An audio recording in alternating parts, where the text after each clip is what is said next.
일반 주식 계좌로 투자하시는 분들은 이자 소득과 배당 소득 합해서 연간 2천만 원이 안 넘으면 분리과세, 2천만 원 넘으면 종합과세. 또 배당 투자를 하실 거면은 ISA 계좌를 통해서 배당 투자를 하는 것도 괜찮다. IS 계좌에서 발생하는 배당 소득에 대해서는 일반형은 200만 원까지는 아예 과세가 안 되는 거고요. 200만 원 초과 부분에 대해서는 9.9%만 소득세를 내고 분리과세로 납세 의무가 종결된다. 연금저축이나 IRP를 통해서 투자하는 방법도 가능합니다. 연간 연금 수령액이 1,500이 안 된다. 그러면은 3.3에서 5.5%만 내고 납세 의무가 종결되는 거. 연금 수령액이 1,500을 초과한다. 그러면 내가 종합과세로 신청할 수도 있고요. 16.5% 분리과세로 신청할 수도 있습니다.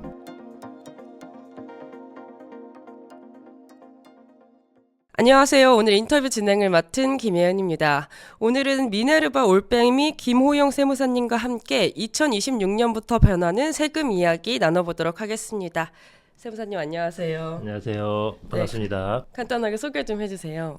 네, 이전에 성정길 TV에 몇 번 나왔는데요. 미네르바 올빼미라는 필명으로 블로그를 운영하고 있고 지금 세무법인 화담 청담지점에서 대표 세무사로 근무하고 있는 미네르바 올빼미 김호영 세무사입니다. 반갑습니다. 네, 세무사님 이제 최근 이제 서학개미 양도세 감면 이슈로 시장이 정말 뜨거운데요. 네. 우선 현행 국내 주식과 미국 주식 양도세 기준 어떻게 되어 있는지 설명 좀 부탁드려요. 네. 주식 투자하는 분들은 이제 한국 주식과 미국 주식의 양도세 차이점에 대해서 잘 아실 텐데 처음 주식 시장에 지금 들어오신 분들도 많이 있잖아요. 그런 분들을 위해서 제가 간단하게 좀 설명을 드릴게요. 우선 국내 주식부터 보면은요. 국내 주식은 대주주가 아니면은 상장 주식에 대해서 양도세 과세를 안 합니다. 대주주가 돼야만 상장 주식에 대해서 과세를 한다는 거고요. 그리고 국내 주식은 비상장 주식도 있잖아요. 비상장 주식은 대주주, 소액주주 관계없이 전부 과세를 합니다. 그러니까 여러분들은 이제 주로 투자하는 게 어떤 주식이냐? 대부분 상장 주식이잖아요. 그래서 상장 주식은 대주주만 아니면 과세가 안 된다. 이렇게 알고 계시면 될 것 같고, 그러면은 이제 대주주의 요건이 어떻게 되는 거냐? 대주주 요건을 제가 한번 간단하게 좀 설명드려 볼게요. 대주주는 주식 소유 비율하고요. 그 다음에 시가총액 기준으로 두 가지를 가지고 이제 대주주 요건을 판단하는데, 주식 소유 비율은 유가증권 시장, 유가증권 시장이 우리 보통 말하는 코스피 시장입니다. 코스피는 1% 이상일 때 대주주가 되는 거고요. 코스닥 시장은 2%, 그 다음에 코넥스 시장은 4%, 그 이상일 때 대주주로 판단합니다. 일반적으로 개미 투자자들은 대주주가 되기는 어려워요. 그런데 이제 시가총액 기준으로 또 대주주 판단 기준이 하나 있거든요. 시가총액은 50억 원 이상일 때. 근데 이때 50억 원 판단 기준일이 연도 말 기준입니다. 그래서 예전에는 이 판단 기준을 안 넘으려고 연도 말에 많이 팔았잖아요. 그런데 현재는 이제 시가총액 50억 이상이면은 대주주가 되는 거고 50억 미만이면은 대주주가 아닙니다. 이걸 정부가 50억 기준에서 10억 기준으로 낮추겠다고 세법 개정 작년에 발표했거든요. 그런데 그게 이제 반발이 되게 심해가지고 결국은 50억 기준을 유지하기로 했습니다. 그 다음에 이제 해외 주식을 한번 보겠습니다. 해외 주식은 비과세 규정이 없습니다. 해외 주식은 내가 대주주이든 아니면 소액주주이든 무조건 양도소득세가 과세가 되는 거고요. 세율이 좀 다른데 세율은 해외 주식 같은 경우에는 양도 차익의 20%, 거기에 지방소득세 2%가 더 붙잖아요. 그래서 합해서 22%의 세율로 해외 주식은 양도세를 부담하게 되어 있습니다. 근데 이번에 해외 주식을 팔고 국내 주식으로 넘어왔을 때 양도세 100% 감면이라는 말이 나왔는데 그게 구체적으로 어떻게 하면은 할 수 있는 건가요? 아직 공식적으로 법령이 개정된 건 아니에요. 지금 정부가 발표만 한 상태이고 지금 아마 지금 입법 준비를 하고 있는 걸로 알고 있거든요. 그 뉴스 제목에는 이런 식으로 나오더라고요. 서학개미가 동학개미가 되면 세금 감면을 해준다. 그러니까 이제 이름은 되게 그럴싸하잖아요. 간단하게 제가 그 내용을 좀 설명해 드릴게요. 정확하게는 공식 명칭은 국내 시장 복귀 계좌 양도세 감면이라고 하는데요. 예를 들어서 개인 투자자가 2025년 12월 23일 현재 가지고 있는 해외 주식을 양도를 합니다. 해외 주식을 양도하면은 달러화가 생기는 거잖아요. 그럼 달러화를 원화로 환전해서 국내로 들여오는 거예요. 국내로 들여와서 자기 주식 계좌에 넣으면 안 됩니다. 이제 장기 투자할 수 있는 별도의 계좌를 아마 만들 것 같아요, 정부에서. 그 계좌에 집어넣고 국내 주식을 그 돈으로 사야 됩니다. 그리고 국내 주식에 최소한 1년 이상은 투자를 해야 됩니다. 그냥 단기간 잠깐 치고 빠졌다 이러면은 이 양도세 감면을 안 해준다는 거죠. 그랬을 때 어떤 세제 혜택을 주느냐. 원래 해외 주식을 팔고 양도 차익이 생겼잖아요. 그럼 아까 22%의 양도세를 내야 된다고 그랬죠. 근데 그 양도소득세를 면제를 해준다는 겁니다. 일종의 100% 감면 효과를 준다는 거죠. 그런데 무조건 면제를 해주는 건 아니고요. 복귀 시기에 따라서 감면율을 차등 적용할 거라고 합니다. 아직 공식적으로 확정된 건 아니지만은 만약에 해외 주식을 팔고 2026년 1분기에 1월이나 3월 사이에 국내 주식에 투자를 했다. 그러면은 100% 감면을 해주고요. 그 다음에 2분기에 투자하는 경우도 있겠죠. 2분기에 투자하면은 80%. 그 다음에 하반기, 그러니까 3분기나 4분기에 투자한 경우에는 50%를 감면해 주는 걸로 현재 계획이 되어 있습니다. 아직 확정이 된 건 아니고요. 근데 여기서 이제 조심하셔야 될 게 지금 100% 감면이라고 기사가 되게 많이 났거든요. 그러면은 내가 해외 주식에 한 5억을 넣어놨어요. 5억에 넣어가지고 양도차익이 굉장히 많이 발생했어요. 지금 10억이 됐습니다. 그러면은 양도차익 5억이 생긴 거잖아요. 그러면 그 10억을 팔고 10억을 그대로 들여와서 국내 주식에 투자하면은 거기에 대해서 모두 100% 감면을 해줄 거냐? 그건 아닙니다. 한도가 있습니다. 한도가 얼마냐면은 한도가 5천만 원까지입니다. 아직 이 한도가 정확하게 설정된 건 아니고 지금 이제 기재부에서 발표한 자료에 예시로 한 5천만 원까지라고 지금 나와 있는 거고요. 이 금액이 확정되어 있는 건 아닙니다. 근데 이 5천만 원이 차익이 5천만 원 기준이 아니에요. 양도 가액 기준으로 5천만 원입니다. 그러니까 예를 들어 볼게요. 아주 운이 나쁜 사람. 예를 들어서 내가 4천만 원 가지고 해외 주식을 샀어요. 그리고 현재 25% 정도 올라가지고 현재 시세가 5천만 원 정도 합니다. 그럼 양도 차익이 1천만 원이잖아요. 그럼 내가 이제 이 5천만 원을 팔았어요. 팔고 국내 주식을 사면은 1천만 원의 양도 차익에 대해서 양도세가 안 나오는 겁니다. 그러면 이제 절세 효과가 220만 원이 생기는 거겠죠. 그런데 만약에 내가 이제 해외 주식을 예전에 사가지고 일찍 사가지고 1천만 원 한치의 해외 주식을 샀어요. 그런데 현재 주식이 5천만 원이 됐습니다. 그럼 양도차익이 4천만 원이잖아요. 이걸 팔고 국내로 복귀하면은 이 사람은 원래 880만 원의 세금을 내야 되는데 이 880만 원을 감면받을 수 있다는 겁니다.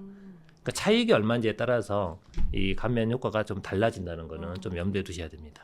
아, 그럼 기존에 있던 미장 주식에서 일부만 처분하고 한국 주식으로 넘어오는 방법도 하나의 절세 전략이 될 수 있을까요? 그렇죠. 근데 똑같이 미장 주식을 처분할 때 내가 종목을 여러 개 지금 투자했을 수도 있잖아요. 가급적 절세 효과를 최대한 크게 내려면은 양도 차익이 제일 큰 주식이 있죠. 그걸 팔아가지고 5천만 원 어치만 국내 주식에 투자를 하는 겁니다. 그랬을 때 절세 효과가 생기는 거겠죠. 지금 이 기준 금액이 좀 달라질 수도 있거든요. 아직 확정된 건 아닙니다. 그래서 만약에 5천이 아니고 1억 정도로 뭐 감면을 해준다고 하면은 그때 시점에서 가장 많이 오른 주식을 1억 원어치만 처분해서 국내로 복귀하면은 이 세제 혜택을 받을 수 있습니다. 아, 그럼 이 금액 이상 되면은 그냥 그대로 22%가 부과가 되는 건가요? 예를 들어서 내가 이제 정부에서 감면을 5천만 원까지만 해준다고 이제 발표를 했는데 만약에 내가 주식을 꼭 5천만 원어치 파는 게 아니고 1억 원을 팔 수도 있잖아요. 그렇죠. 그럼 5천만 원까지는 국내 주식에 투자하면은 감면을 해주는 거고 5천만 원 초과분은 감면이 안 되고 원래대로 22%를 내는 겁니다. 그리고 또 해외 주식 양도 시에 이제 배우자 증여를 활용한 절세 방법이 있다고 들었는데 네. 어떤 내용일까요? 원래 이제 배우자에게 주식을 증여하고 2월 과세 규정이라는 걸 이제 피해서 예전에 이제 세금을 줄이는 방법을 많이 사용했거든요. 그거는 약간 내용이 복잡하니까 제가 그림으로 좀 설명드려 볼게요. 이 내용은 조금 내용이 어려우니까 제가 사례를 들어서 좀 설명을 해보겠습니다. 남편이 예전에 테슬라를 샀는데요. 테슬라 해외 주식을 샀는데 3억 원어치를 샀다고 한번 가정해 볼게요. 그리고 현재 테슬라의 시세가 6억입니다. 2배가 오른 거예요. 이 상태에서 남편이 테슬라의 주식을 팔면은 양도차익이 3억이니까 22%인 6,600만 원의 양도소득세를 내야 되잖아요. 근데 이 남편은 좀 배운 사람이에요. 세법을 잘 아는 사람이에요. 그래서 이 사람이 아이디어를 하나 낸 거예요. 내가 이 6억의 테슬라 주식을 직접 팔지 않고 우리 와이프한테 증여를 해서 증여를 하게 되면은 배우자한테 증여할 때 6억까지 공제를 해주거든요. 그럼 증여세가 하나도 없죠. 그리고 주식은 심지어 취득세도 없어요. 그래서 이 과정에서 세금이 하나도 발생을 안 합니다. 이렇게 이제 배우자한테 테슬라 주식 6억 원어치를 증여하면은 부인 입장에서는 이 테슬라의 취득가액이 얼마냐? 6억이 되는 겁니다. 그리고 부인이 이 증여받고 나서 이 6억 원어치의 테슬라 주식을 바로 시장에서 매각을 해버려요. 그럼 양도가가 6억이 되죠. 그 다음에 취득가액도 6억이었죠. 그럼 양도 차익이 0이 돼버립니다. 만약에 남편이 그대로 이 주식을 시장에 매각했으면은 양도차익 3억에 대해서 22%인 6,600만 원의 양도세를 내야 되는데 중간에 증여재산 공제가 아주 많이 적용되는 배우자한테 1차 증여를 하고 그걸 배우자가 제3자한테 팔았을 때 그때 양도세가 없어져 버리는 이제 마법의 효과가 생기는 거죠.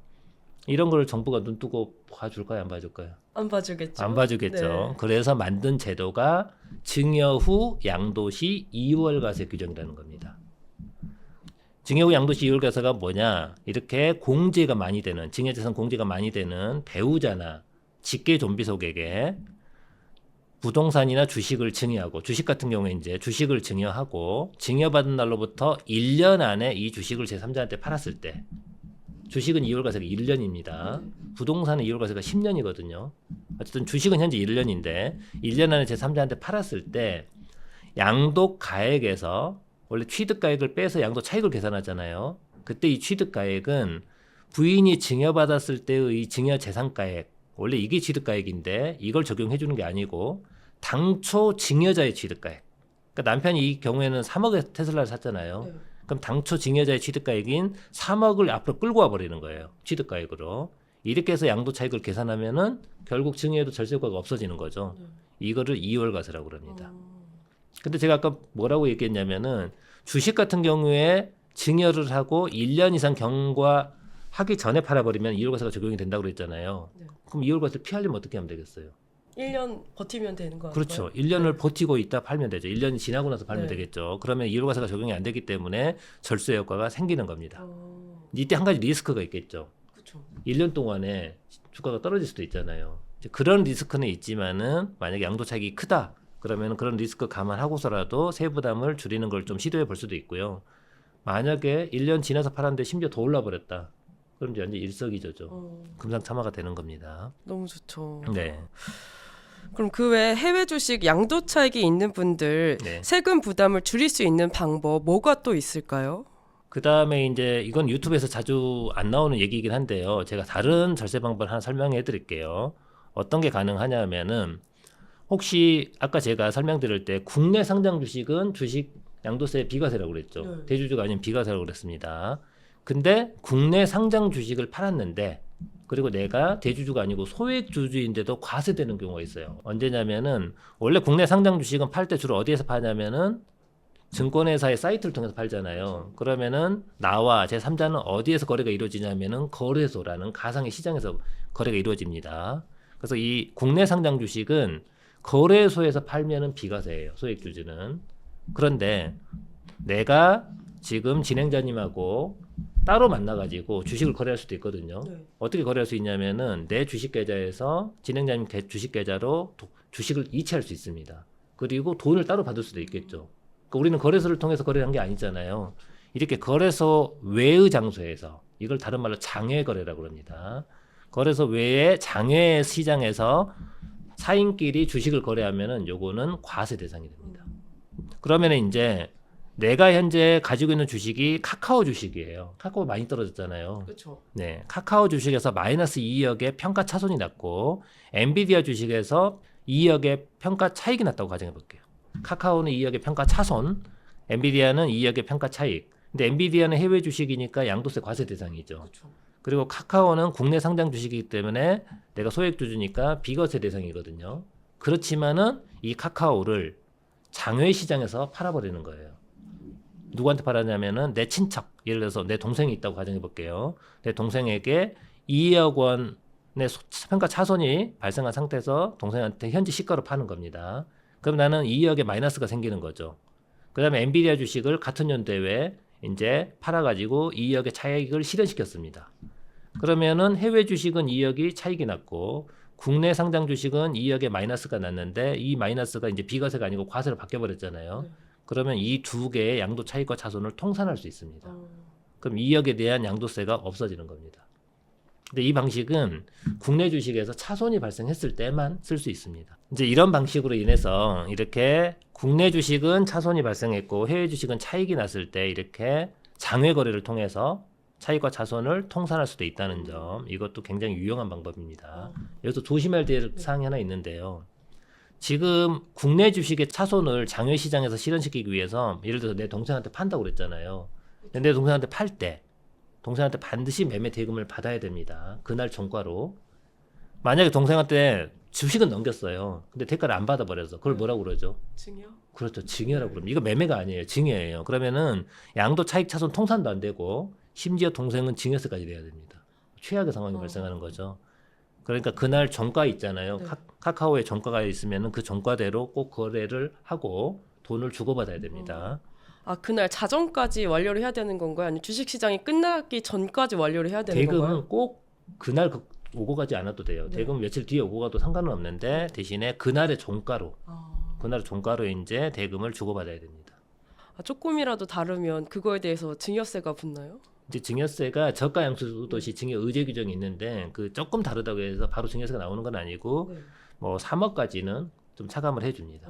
최근에 또 배당주 위주로 투자하시는 분들도 많은 걸로 알고 있는데 절세 전략 또 어떻게 가져가면 좋을까요? 성정길 TV에 나오는 그 질문 수준이 굉장히 높은 것 같습니다. 우선은 그 배당 소득 같은 경우에 어떻게 과세가 되는지 좀 간단하게 좀 설명을 드려볼게요. 보통 우리가 이제 이자 소득과 배당 소득을 합해서 금융소득이라고 그러거든요. 금융소득은 합산해서 연간 2천만 원 이하이면은 분리과세로 끝나버립니다. 분리과세가 뭐냐면은 우리 보통 은행에서 이자 받을 때 15.4%를 떼고 주죠. 배당 소득도 15.4%를 떼고 주거든요. 이렇게 소득을 지급할 때 떼는 거를 원천징수라고 그럽니다. 그 15.4%를 떼고 내가 받았잖아요. 그럼 84.6%를 받은 거죠. 이 84.6%를 원래는 어떻게 신고를 해야 되냐면은 내가 만약 직장을 다니면 근로소득이 있을 거고 사업을 하는 분들은 사업소득이 있을 거거든요. 이 타소득과 원래는 합산해서 종합과세하는 방식으로 소득세를 신고하게 돼 있습니다. 원칙은. 그런데 금융소득은 합계액이 연간 2천만 원 이하이면은 다른 소득과 합산하지 않고 분리과세로 즉 15.4% 떼고 그걸로 납세 의무를 종결지어 버립니다. 추가 세금 납부가 없다는 거예요. 그럼 만약에 이제 2천만 원을 초과하면 어떻게 하는 거냐? 만약에 내가 연봉이 1억이에요. 근로소득이. 그리고 금융소득이 5천 있었다. 그러면은 금융소득과 근로소득을 합산해서 종합과세를 하게 되는데 이때 합산해서 종합과세를 한다고 하더라도 5천만 원 전체가 합산과세가 되는 건 아니고요. 2천만 원 부는 15.4%로 세금을 내는 거고 2천만 원 초과 부분만 타소득과 합산해서 종합과세 되는 방식으로 소득세를 계산합니다. 그러니까 정리하면은 금융소득은 2천만 원 이하는 분리과세 15.4% 내고 끝난다는 얘기예요.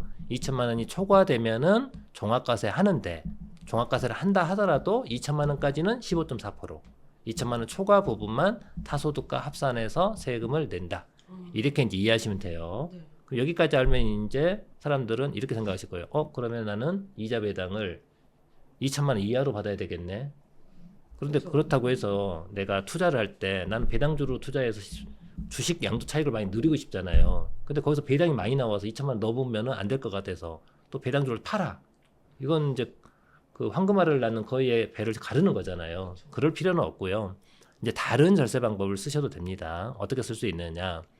우리가 주식 투자할 때 일반 주식 계좌로 주식을 투자하는 방법도 있지만 ISA라고 들어보셨죠? 이게 우리말로 개인 종합자산관리 계좌라고 그러는데요. ISA 계좌를 개설한 다음에 여기에다가 자금을 투입해서 주식 투자도 할 수 있습니다. 이렇게 이제 ISA 계좌를 넣어서 뭐 주식을 살 수도 있고요. 아니면 ETF도 살 수 있습니다. 근데 뭐 배당이 많이 나온 ETF도 있잖아요. 그런 걸 사가지고 거기서 이익이 발생하면은 이 ISA에서 발생한 이익에 대해서 서민형은 400만 원까지, 그 다음에 일반형은 200만 원까지 비과세를 해줍니다. 거기에서 발생한 이익에 대해서. 근데 서민형이 되려면은 소득이 되게 작아야 돼요. 근데 일반적으로 이제 직장 다니는 분들은 서민형을 받기는 어렵고요. 일반형으로 받으면은 200만 원까지는 아예 세금이 없습니다. 그리고 이제 여기서 발생한 수익이 200만 원을 초과할 수 있잖아요. 초과하면은 9.9%를 원천징수하고 끝납니다.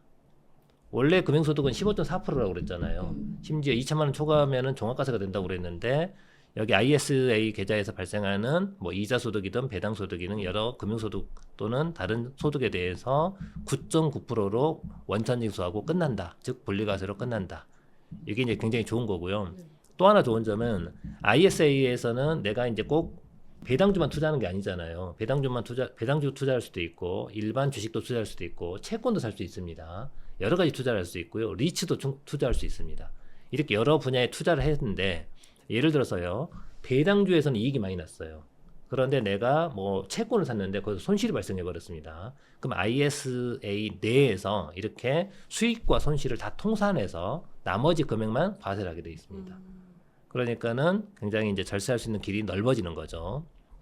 또 하나 이제 그 절세할 수 있는 방법이 연금저축이나 IRP를 활용해서 이제 배당소득에 대한 세부담을 줄일 수도 있습니다. 우리 연금저축계좌 같은 거 많이 만들잖아요. 연금저축에 가입도 많이 하고, 그다음에 개인 퇴직연금, 이제 우리가 보통 IRP라고 그러죠. 여기에 가입하는 경우도 있는데, 이렇게 연금저축이나 IRP에 가입해가지고 주식 투자도 할 수 있습니다. 이렇게 배당주를 이제 원천으로 하는 이런 펀드나 이런 거에 가입할 수도 있습니다. 이렇게 해가지고 연금저축이나 IRP에서 나중에, 지금 받는 게 아니고요. 나중에 연금 형태로 이제 소득을 받으면은, 만약에 그 연금 형태로 받는 소득이 연간 1,500이 안 되잖아요. 그러면은 받는 수령 나이에 따라서 3.3%에서 5.5%만 떼고 과세 납세 의무가 종결돼 버립니다. 그러니까 최대 3.3%에서 5.5%까지 안 낸다는 거예요. 다만 3.3%에서 5.5%만 내고 납세 의무가 종결되려면은 연간 연금 수령액이 1,500만 원이 안 넘어야 됩니다. 근데 만약에 연간 연금 수령액이 1,500 넘을 수도 있잖아요. 그러면은 16.5%, 원래 이제 15%에다 지방소득세 1.5% 합해서 16.5%거든요. 16.5%만 내고 분리과세로 납세 의무를 종결할 수도 있습니다. 그러니까 타소득과 합산해서 종합과세를 피할 수 있다는 겁니다. 마지막으로 이제 한번 정리를 해볼게요. 너무 복잡하죠. 많이 헷갈리네요. 네. 네. 다시 정리해보면은 일반적으로 이제 배당주를 투자하시는 분들은 일반 주식 계좌로 많이 투자하시잖아요. 일반 주식 계좌로 투자하시는 분들은 이자 소득과 배당 소득 합해서 연간 2천만 원이 안 넘으면 분리과세, 2천만 원 넘으면 종합과세. 그런데 종합과세가 된다라 하더라도 2천만 원까지는 15.4%만 내고 납세 의무가 종결된다. 가끔가다 이런 분들이 있어요.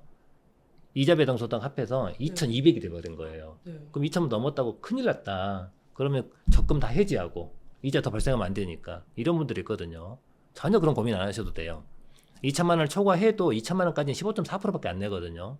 2천만 원 초과 부분은 200만 원밖에 안 되잖아요. 그 200만 원만 종합과세가 되는 거니까 그런 걱정 안 하셔도 되고.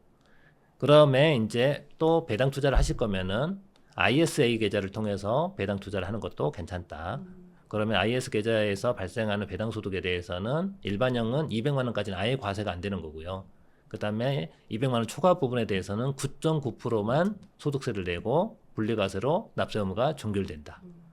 그다음에 이제 또 배당주, 장기 배당주 투자하시는 분들 중에 연금저축이나 IRP를 통해서 투자하는 방법도 가능합니다. 그런 경우에 지금 당장 이제 그 소득을 가져오는 게 아니고요. 연금저축이나 IRP는 나중에 연금 형태로 받아오는 거거든요, 수익을. 근데 그 연금 형태로 수익을 받아올 때 연간 그 연금 수령액이 1,500이 안 된다. 그러면은 3.3에서 5.5%만 내고 납세 의무가 종결되고, 연간 연금 수령액이 1,500을 초과한다. 그러면 내가 종합과세로 신청할 수도 있고요. 16.5% 분리과세로 신청할 수도 있습니다. 이런 방식으로 배당 소득에 대해서 세부담을 줄일 수 있는 방법이 다양하게 있다는 점 참고하시면 될 것 같습니다. 그리고 2026년부터 신설되는 제도가 하나 있는데요. 그게 뭐냐면 고배당 기업 배당소득 분리과세 특례 규정입니다. 이걸 활용하셔도 좀 괜찮을 것 같은데요. 이게 기존에 없던 제도여서 제가 간단하게 좀 소개를 해드릴게요. 우리나라 기업들이 배당을 잘 안 하잖아요. 그렇죠. 그 배당을 잘 안 하는 이유가 대주주들 입장에서는 주식 가치가 올라가 버리면 나중에 상속세를 많이 내야 됩니다. 그래서 가급적 주식 가치가 안 오르게 이제 유지를 하려고 하는데요. 이 주식 가치가 안 오르게 유지를 하려면은 결국 배당을 안 해야 되겠죠. 배당을 자주 해주는 주식은 인기가 있으니까 이제 투자자들이 많이 몰릴 거잖아요. 그래서 주식 배당을 잘 안 하거든요. 그런데 정부가 배당을 많이 하는 기업에게 세제 혜택을 주겠다. 그래서 이제 만든 제도가 고배당 기업 배당소득 분리과세입니다. 원래 아까 이자 배당소득이 연간 2천만 원 초과하면 종합과세 된다고 그랬잖아요. 근데 보통 이렇게 배당을 하면은 누가 제일 배당을 많이 받아가느냐? 개미들이 많이 받아가는 게 아니고 그 대주주들 있잖아요. 대주주들이 배당을 많이 받아가게 돼 있는데 이 대주주들은 이 배당 소득 외에도 타소득이 되게 많을 거예요. 그래서 종소세가 너무 많이 나오니까 배당을 많이 안 할 수도 있거든요. 그래서 일정한 요건을 갖춘 고배당 기업이 배당을 하게 되면은 앞으로 배당 소득은 종합과세를 안 하고 타소득과 합산과세하지 않고 분리과세로 끝내버리겠다. 이게 이제 특례입니다. 요건 어떻게 되는 거냐? 우선 고배당 기업의 요건이 있는데요. 첫 번째 요건이 우선은 상장 법인이어야 되고요. 두 번째 요건이 2024년 배당 소득보다 직전 사업연도의 배당 소득이 감소하지 않아야 되고, 세 번째 요건이 배당 성향이 중요한데요. 배당 성향은 이 두 가지 요건 중에 하나를 반드시 충족하고 있어야 됩니다. 이때 배당 성향은 뭘 보고 배당 성향이라고 그러냐면은 전체 당기 순이익에서 배당 한 금액이 차지하는 비율, 이걸 배당 성향이라고 그러는데, 첫 번째 요건은 직전 사업연도의 배당 성향이 40% 이상일 것. 이 요건을 갖춰도 고배당 기업으로 인정이 되고요. 또는 직전 사업연도의 배당 성향이 25% 이상이고 이익 배당 금액이 전년 대비 10% 이상 증가할 것.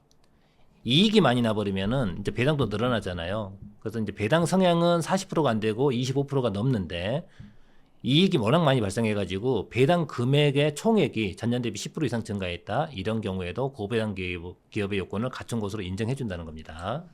그리고 이제 얼마 금액까지 분리과세를 적용해주냐면은 만약에 배당 소득이 2천만 원 이하이다. 그러면은 14% 세율로 분리과세를 해주고요. 만약에 배당 금액이 2억 2천만 원 초과 3억 이하다 그러면은 20% 세율로, 3억에서 50억 사이이면은 25%, 50억 초과이면은 30% 세율로 분리과세를 적용해 줍니다. 요 금액을 초과하는 금액은 종합과세를 한다는 겁니다. 일반 개미들은 보통 2천만 원 이하로 받는 경우가 많겠죠. 그러면 이제 14% 세율로 분리과세로 끝난다는 거고요. 그 다음에 아주 대주주들 있죠. 대주주들은 뭐 3억에서 50억 이 금액까지 더 초과할 수도 있거든요. 그런 경우에는 25%나 30%로 분리과세하고 종합과세를 하지 않는다는 겁니다. 네, 최근 이제 부자들이 한국을 떠나고 있다고 많이 들었는데요. 가장 큰 문제 뭐라고 보실까요? 진행자님은 부모님이 재산을 많이 가지고 계세요. 아, 그랬으면 좋겠는데 네. 그 마음이 중요한 거죠. 네. 그렇죠. 마음은 중요하지만은 네. 이왕이면 부모님이 이제 재산을 많이 남겨주면 좋잖아요. 그렇죠. 근데 이제 우리나라는 상속세 최고세율이 50%입니다. 그리고 증여세 최고세율도 50%고 그 세율이 너무 높잖아요. 그래서 이제 부모님이 돌아가시면서 부동산이나 또는 다른 금융자산을 굉장히 나한테 많이 남겨주셨어요. 되게 고마운 일이죠. 그런데 과세 표준이 30억만 넘어가면은 세율이 다 50%입니다. 그러니까 국가랑 공투한다고 이제 보통 말을 많이 하거든요. 이제 부동산이나 금융자산에 대해서 가치가 많이 올라가지고 받았을 때 되게 좋긴 한데 세부담이 거의 50%니까 이제 세금이 너무 부담스러운 거죠. 그래서 제가 이제 유튜브 같은 데 가끔 나오잖아요. 다른 채널 유튜브에 나와가지고 상속증여세 얘기를 하잖아요. 그러면 댓글이 질문이 달리는 게 아니고요. 네. 온통 국가를 욕하는 내용밖에 없습니다. 희한한 게 양도세 관련된 유튜브 채널에 나가잖아요. 네. 그럼 온통 밑에 질문밖에 없어요. 이런 경우에 어떻게 됩니까? 세무사님 이렇게 했을 때 양도세가 비과세됩니까? 이런 질문이 달리는데 상속증여세 관련된 이제 그 채널에 나가잖아요. 그러면 전부 욕하는 내용이 대부분입니다. 그만큼 우리나라 이제 국민들은 이 상속세와 증여세에 대한 반감이 굉장히 심하다는 얘기죠. 그래서 이제 이런 부담이 너무 심하다. 이것 때문에 이제 해외로 이민 가겠다는 분들이 생각보다 이제 많이 늘어나고 있습니다. 간단하게 제가 이제 이 OECD 국가들의 상속증여세 세율을 좀 알려드리려고 가져왔는데, OECD 국가들이 대부분 이제 선진국들이잖아요. 현재 상속세가 가장 높은 국가가 일본입니다. 일본은 최고 세율이 55%예요. 우리나라보다 더 높죠. 우리나라가 이제 영광스럽게도 2위를 하고 있습니다. 우리나라가 50%로 현재 2위이고 나머지 국가들 보면은 이제 50%, 40%, 30%, 20%, 10%대 이렇게 쭉 있죠. 그리고 여기 보면은 사람들이 자꾸 이제 우리나라를 미국하고 많이 비교하는데 미국은 상속세 최고 세율이 40%입니다. 이렇게 놓고 보면은 미국하고 우리나라하고 그렇게 차이가 심하지는 않은 것처럼 보이잖아요. 그런데 우선은 일본하고 우리나라 비교해 볼게요. 일본이 1등이고 우리나라가 2등처럼 보이죠. 그런데 일본은 유산 취득세 방식입니다. 우리나라는 유산세 방식이라고 그래요. 유산 취득세하고 유산세하고 뭐가 다르냐? 유산 취득세는 상속을 받는 사람이 자기가 받은 금액에 대해서만 상속세를 내는 거예요. 예를 들어서 부모님이 돌아가셨는데 100억의 재산을 남겨줬어요. 이거를 4명이 상속을 받아요. 자녀가 4명이에요. 그럼 1인당 25억씩 받잖아요. 그럼 25억에 대해서 세율을 곱하니까 과세 표준 구간이 확 낮춰지죠. 그럼 세율 구간이 낮아지니까 세부담이 확 줄어버립니다. 근데 우리나라는 이 유산 취득세 방식이 아니고 유산세 방식이에요. 유산세 방식은 아까 방금 예를 들면 100억의 상속 재산을 4명이 나눠 받을 때 각자 받은 25억에 대해서 과세하는 게 아니고 유산 총액 100억에 대해서 세율을 곱해버려요. 그럼 아주 높은 세율로 과세가 될 거잖아요. 똑같이 100억을 상속받아도 유산세 방식이 세부담이 훨씬 큽니다. 근데 우리는 유산세 방식, 일본은 유산 취득세 방식이에요. 그래서 실질적으로 좀 상속재산이 크면은 일본하고 우리나라하고 상속세 비교했을 때 우리나라가 오히려 더 높게 나옵니다. 유산세 방식이 안 좋은 거예요. 근데 미국도 보시면 유산세 방식이죠. 우리나라, 영국, 미국, 덴마크 4개 국가가 유산세 방식이거든요. 근데 미국 같은 경우에 최고 세율이 40%이긴 한데 미국은 공제가 굉장히 큽니다. 미국은 부모 1인당 약 1,300만 달러까지 부모 1인당이에요. 이제 만약에 환율을 제가 예전에 1,300원으로 계산했을 때 이게 170억이더라고요. 근데 지금 거의 뭐 1,450원이잖아요. 환율이 1,300원일 때 170억이었고 지금 1,450원 기준으로 따지면은 거의 한 200억 가까이 됩니다. 200억까지는 세금이 없어요. 근데 우리나라는 최대까지 해도 30억 정도밖에 안 되거든요. 그래서 미국이 세율이 40%로 높아 보이지만은 워낙 공제 금액이 커서 우리나라의 상속세 부담이 굉장히 큽니다. 그래서 이제 우리나라 사람들이 이 부담이 너무 심하니까 이제 해외로 이민을 가려고 하는 분들이 많은데 참고로 부동산이 많이 있잖아요. 그러면 이민 가도 아무 소용이 없습니다. 국내에 있는 부동산은 내가 이민 가서 이제 해외에 살고 있잖아요. 네. 그래도 국내에 있는 자산은 다 상속세를 다 내야 됩니다. 아, 해외 영주권을 얻어도요? 네, 아무 필요가 없습니다. 아, 그러니까 이제 해외로 이민 가서 상속세 부담을 줄일 수 있는 사람은 누구냐? 네. 부동산은 없고 금융자산만 있는 분들.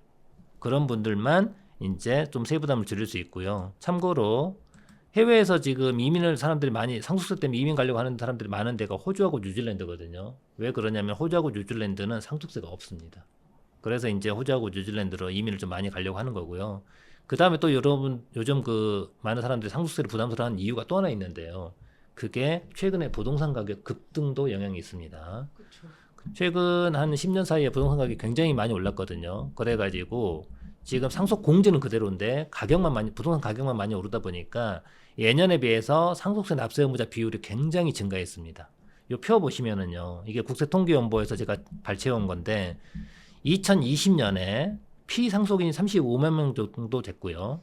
이 중에서 상속세를 낸 피상속인, 상속세 과세 대상 피상속인이 10,000명 정도 됐습니다. 비율로 따지면 약 2.9% 정도 돼요. 근데 2024년 기준으로 피상속인은 거의 비슷해요. 돌아가신 분들은 거의 35만 8천 명인데 상속세 과세인은 2만 1,000명으로 거의 2배 이상 늘었죠. 네.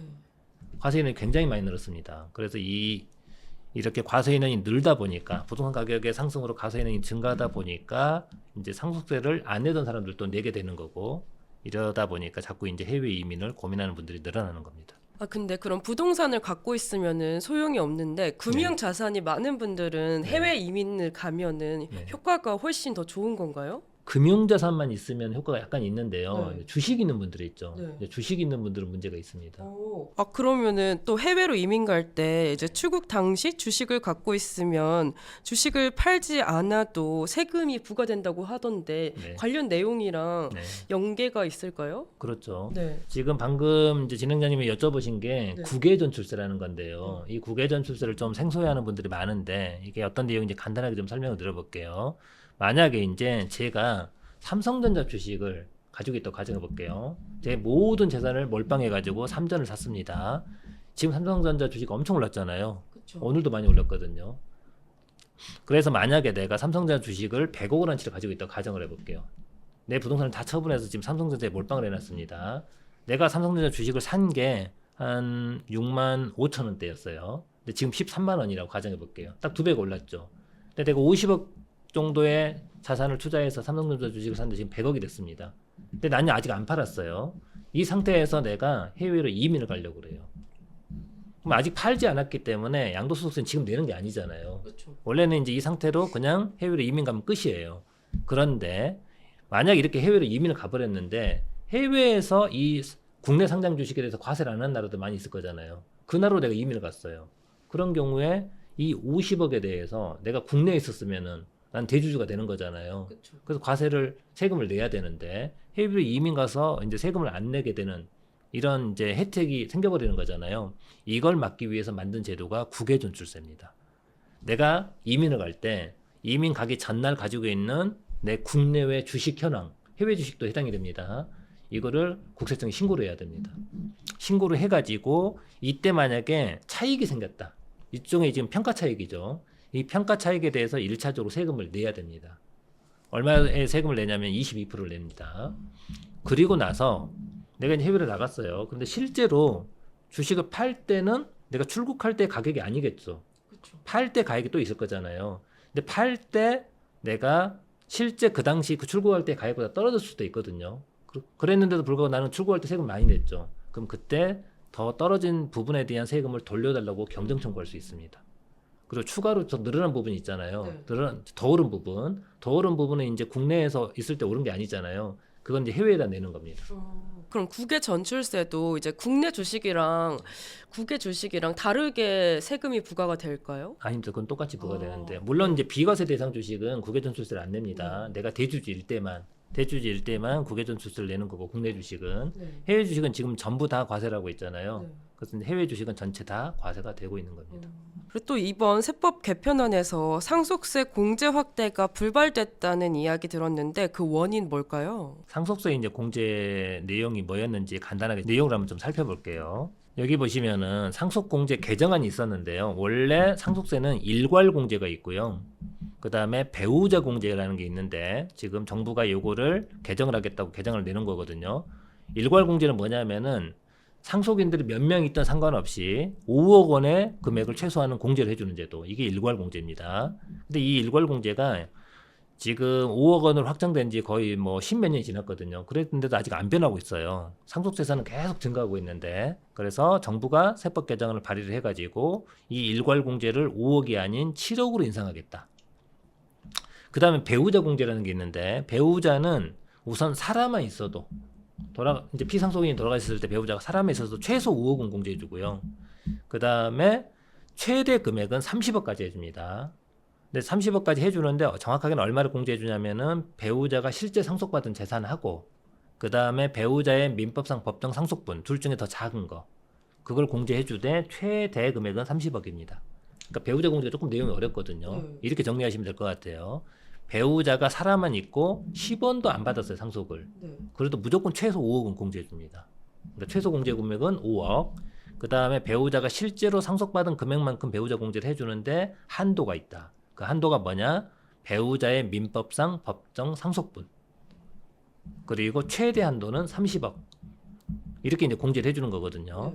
그런데 이 배우자 공제의 최소 금액을 기존에 5억 해줬던 거를 이제 10억으로 인상하겠다. 이게 개정안에 들어가 있었습니다. 그러니까 일괄 공제가 기존 5억에서 7억, 배우자 공제 최소 금액이 5억에서 10억 이렇게 이제 인상하는 걸로 세법 개정이 올라가 있었고 사실 이거는 거의 통과될 거라고 다들 예상하고 있었거든요. 왜냐하면 이거를 대통령이 지시를 했어요. 그러니까 당연히 될 거라고 저도 강의 때 막 설명을 드렸었는데 이게 왜 불발됐느냐? 원래 이것 말고 정부가 상증법 개정안에서 뭘 또 지금 입법 발의해 놓은 게 있냐면은 아까 우리나라의 상속세는 유산세 방식이라고 그랬잖아요. 돌아가신 분의 유산 총액에 대해서 과세하는 유산세 방식. 이거를 유산 취득세 방식으로 바꾸겠다고 그렇게 해서 지금 세법 개정안이 발의가 돼 있거든요. 근데 사실 유산 취득세 방식으로 바꾸면은 세부담이 급격하게 줄어들어요. 굉장히 많이 줄어들거든요. 근데 그 방식하고 그 다음에 일괄 공제나 배우자 공제를 늘리는 이 방식하고 약간 상충되는 거예요. 왜냐하면은 유산 취득세 방식으로 바꿔버리면은 이제 세부담이 많이 줄어들기 때문에 굳이 일괄 공제나 배우자 공제를 늘려줄 이유가 없거든요. 근데 요 배우자 공제나 일괄 공제를 늘려주는 방식은 유산 취득세 방식으로 개정이 안 됐을 경우를 가정하고 이걸 한 건데 지금 아직 유산 취득세 방식으로 갈지 안 갈지도 결정이 안 됐어요. 그래서 결국은 유산 취득세 방식으로 개정을 할지 아니면 지금의 유산세 방식으로 가고 이 공제 금액을 늘릴지 이 부분에 대한 여야 합의가 안 돼가지고 결국은 내년에 논의하자. 그래서 이 부분이 이제 통과가 안 돼 버린 겁니다. 이제 당장 안타까운 게 만약 혹시 2026년에 상속이 개시되는 분들은 유산 취득세 방식으로도 개정이 안 됐잖아요. 그다음에 공제도 안 늘었죠. 그러니까 지금처럼 이제 올해같이 똑같이 공제가 적용이 된다는 점, 이 점은 좀 알고 계셔야 될 것 같습니다. 그럼 세무사님이 보시기에 이제 5억에서 7억으로 넘어가는 형식으로 될지 아니면 유산 취득세 방식으로 전환될지 어디로 이렇게 방향성을 잡고 가는 게 조금 좋을까요? 멀리 보면. 제가 보기에는 네. 이게 예측이 불가능한 게 지금 여야가 좀 사이가 좋고 원만한 관계면은 저 여야가 어느 정도 협상을 해가지고 어느 방향으로 가겠다 이렇게 예측이 가능할 텐데 지금 여야의 하는 행태를 보면은 이게 합리적인 뭐 협상 이런 게 거의 없거든요. 그냥 이제 난장판이라서 사실 어떤 방향으로 개정이 될지 지금 예측하는 게 너무 어렵습니다. 가봐야 아는 거겠죠. 그렇죠. 그리고 일괄 공제 기준이 그래서 여전히 5억인데 네. 이런 기준이면 중산층도 대부분 상속세 대상이 된다고 들었습니다. 네. 이게 맞는지 예를 들어서 조금 설명 부탁드려요. 네. 지금 아까 제가 아파트 가격이 많이 올랐다고 그렇죠. 예를 들었잖아요. 예전에 서울 아파트의 중위 가격이 얼마였느냐? 불과 한 2020년 이 즈음에 서울 아파트 중위 가격이 8억에서 9억대였습니다.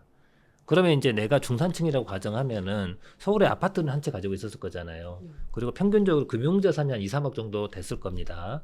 그럼 아파트가 그 당시 중위 가격으로 한 8억대. 그 다음에 이제 금융자산이 한 2억 더 있어요. 그럼 10억이죠. 이 상태에서 재산이 아버지한테 그냥 다 있었다고 한번 가정해 볼게요. 어머니는 주부고 아버지는 직장 다닌 직장인이었는데 아버지가 이제 나이가 드셔가지고 돌아가셨습니다. 그럼 아버지의 상속재산 10억이죠. 근데 10억인데 일괄 공제가 5억이었잖아요. 그리고 배우자는 사람에 있어도 5억 공제해 준다고 그랬죠. 그럼 최대 얼마까지 세금이 안 나오느냐? 10억까지 상속세가 전혀 안 나옵니다. 우리 아버지의 전체 재산이 얼마였느냐? 10억이었어요. 그래서 대부분 중산층 규모였으면은 상속세를 아예 안 내거나 또는 내더라도 일부 냅니다. 조금. 이 정도였는데 지금 아파트가 서울의 아파트의 중위 가격이 8억이 아니에요. 지금은 거의 뭐 13, 14억이거든요. 그래서 뭐 강북구에 있는 아파트도 또는 성북구에 있는 아파트들도 신축은 거의 15억이 넘어갑니다. 뭐 송동구에 있는 아파트들은 25평도 뭐 18억, 20억이거든요. 그래서 그냥 15억짜리 아파트 하나 있고 그다음에 금융자산이 한 3억 있다. 그럼 18억이잖아요. 거기서 일괄 공제 5억, 그다음 배우자 공제 최소 5억, 합하면 10억이죠. 그걸 빼면은 과표가 8억이 돼 버립니다. 그럼 상속세가 상당히 많이 내야 되는 그런 상황이 오는 거죠. 그러니까 부동산 가격은 올랐는데 또는 주식 가격은 올라서 자산 가격은 많이 증가했는데 공제 금액은 거의 이제 십몇 년간 그대로거든요. 그러다 보니까 이제 중산층들도 상속세를 내야 되는 그런 안타까운 상황이 이제 좀 닥쳤다는 겁니다. 그럼 사전 증여와 사후 상속 중에 현재 시점에서 유리한 방식 고르자면 뭐가 있을까요? 제가 이제 이런 강의 갔을 때 이런 질문 되게 많이 하거든요. 세무사님, 지금 증여하는 게 나을까요? 아니면 상속받는 게 나을까요? 그런데 아까 제가 이제 예를 들었는데 우리 부모님 재산이 한 10억이 안 돼요. 10억이 안 되고 아버님이 10억이 안 되는데 어머니가 살아 계세요. 그러면은 이거는 증여받는 게 더 불리합니다. 왜냐하면은 상속을 받을 때 배우자가 살아있으면 10억까지 세금이 지금 전혀 안 나오잖아요. 일괄 공제가 5억이 있고 배우자 공제가 5억, 최소 5억이기 때문에 상속세가 아예 안 나와서 그때는 상속을 받는 게 훨씬 유리하겠죠. 그런데 자녀가 지금 부모한테 증여를 받을 때는 공제를 얼마밖에 안 해주느냐? 5천만 원밖에 안 해줍니다. 그 5천만 원보다 더 증여를 받아버리면은 당장 증여세를 내야 돼요. 그리고 나서 나중에 상속받을 때 그럼 기존에 냈던 증여세 빼주느냐? 안 빼주거든요. 상속세가 과세가 되면 빼주는데 상속세가 과세가 안 되면은 빼주질 않습니다. 그렇기 때문에 상속재산이 10억이 안 되는 분들은 사전증여를 안 받아도 돼요. 또는 이제 배우자가 없다. 아버지가 이제 돌아가시거나 어머니가 돌아가시는데 배우자가 없으면 5억까지밖에 공제가 안 되잖아요. 일괄 공제. 그래서 5억 이하인 분들은 이제 사전증여를 안 받고 상속을 받는 게 더 유리한데 우리 부모님 재산이 이제 10억이 아니에요. 한 30억, 40억이 돼요. 이런 분들은 무조건 사전증여가 유리합니다. 무조건. 이유 불문하고 무조건입니다. 근데 만약 자식분이 굉장히 어릴 수도 있잖아요. 네. 근데 증여를 하게 되면 그 증여분에 대해서 원래 자식이 그 돈을 또 더 내야 된다고 들었어요. 그럼 그거에 대한 또 증여세가 붙는다고 이렇게 계속 수레바퀴처럼 이렇게 돌더라고요. 네. 그럼 어떻게 하면 좋을까요? 지금 이제 물어보신 게 무슨 내용이냐면은 재차증여라는 네, 건데 맞아요. 지금 아버지가 자녀한테 예를 들어서 부동산 한번 증여해줬다고 가정해 볼게요. 부동산 5억짜리를 증여해가지고 증여세가 1억이 나왔다고 한번 가정해 볼게요. 1억이 나왔는데 이 증여세는 누가 내야 되는 거냐? 증여를 받은 수증자가 내야 됩니다. 그렇죠. 증여해준 사람이 내는 게 아니에요. 그럼 수증자가 낼 돈 있으면은 문제 없이 내면 되는데 이 수증자가 방금 말씀하신 것처럼 미성년자예요. 네. 돈이 없어. 그렇죠. 그럼 이제 누가 내줘야 돼 이거를? 부모님이 부모님 또 내줘야 네. 되잖아요. 그럼 부모님이 한 번 증여를 해줬는데 네. 10년 안에 똑같은 사람으로부터 증여를 또 받은 거죠. 그렇죠. 그러면은 이거를 재차 증여라고 그러는 거고 이 재차 증여가 발생하면은 당초 증여분하고 이 재차 증여분은 합산과세합니다. 그러면 원래 아버지가 5억 원어치까지 증여를 해줬잖아요. 네. 그리고 나서 이게 추가 증여가 또 얹혀지는 거죠 여기에. 네. 그러면 이제 그 세율 구간으로 따지면 높은 세율 구간으로 추가로 증여세를 내야 되고 네. 그럼 추가 증여세가 있죠. 그 추가 증여세를 또 누가 내줘야 돼요? 부모님이 또 부모님 내줘야 돼. 이게 무한 등비 수열이 되는 거죠. 그쵸. 그런 식으로 이제 계산해서 증여세 부담이 굉장히 늘어납니다. 네. 이런 경우에 증여세를 어떻게 줄일 수 있는지 아세요? 자녀가 빨리 직업을 가져야 할까요? 그렇죠. 이제 자녀가 언제 미성년자인데 언제 직업을 가지겠습니까? 아직 대학도 못 갔는데.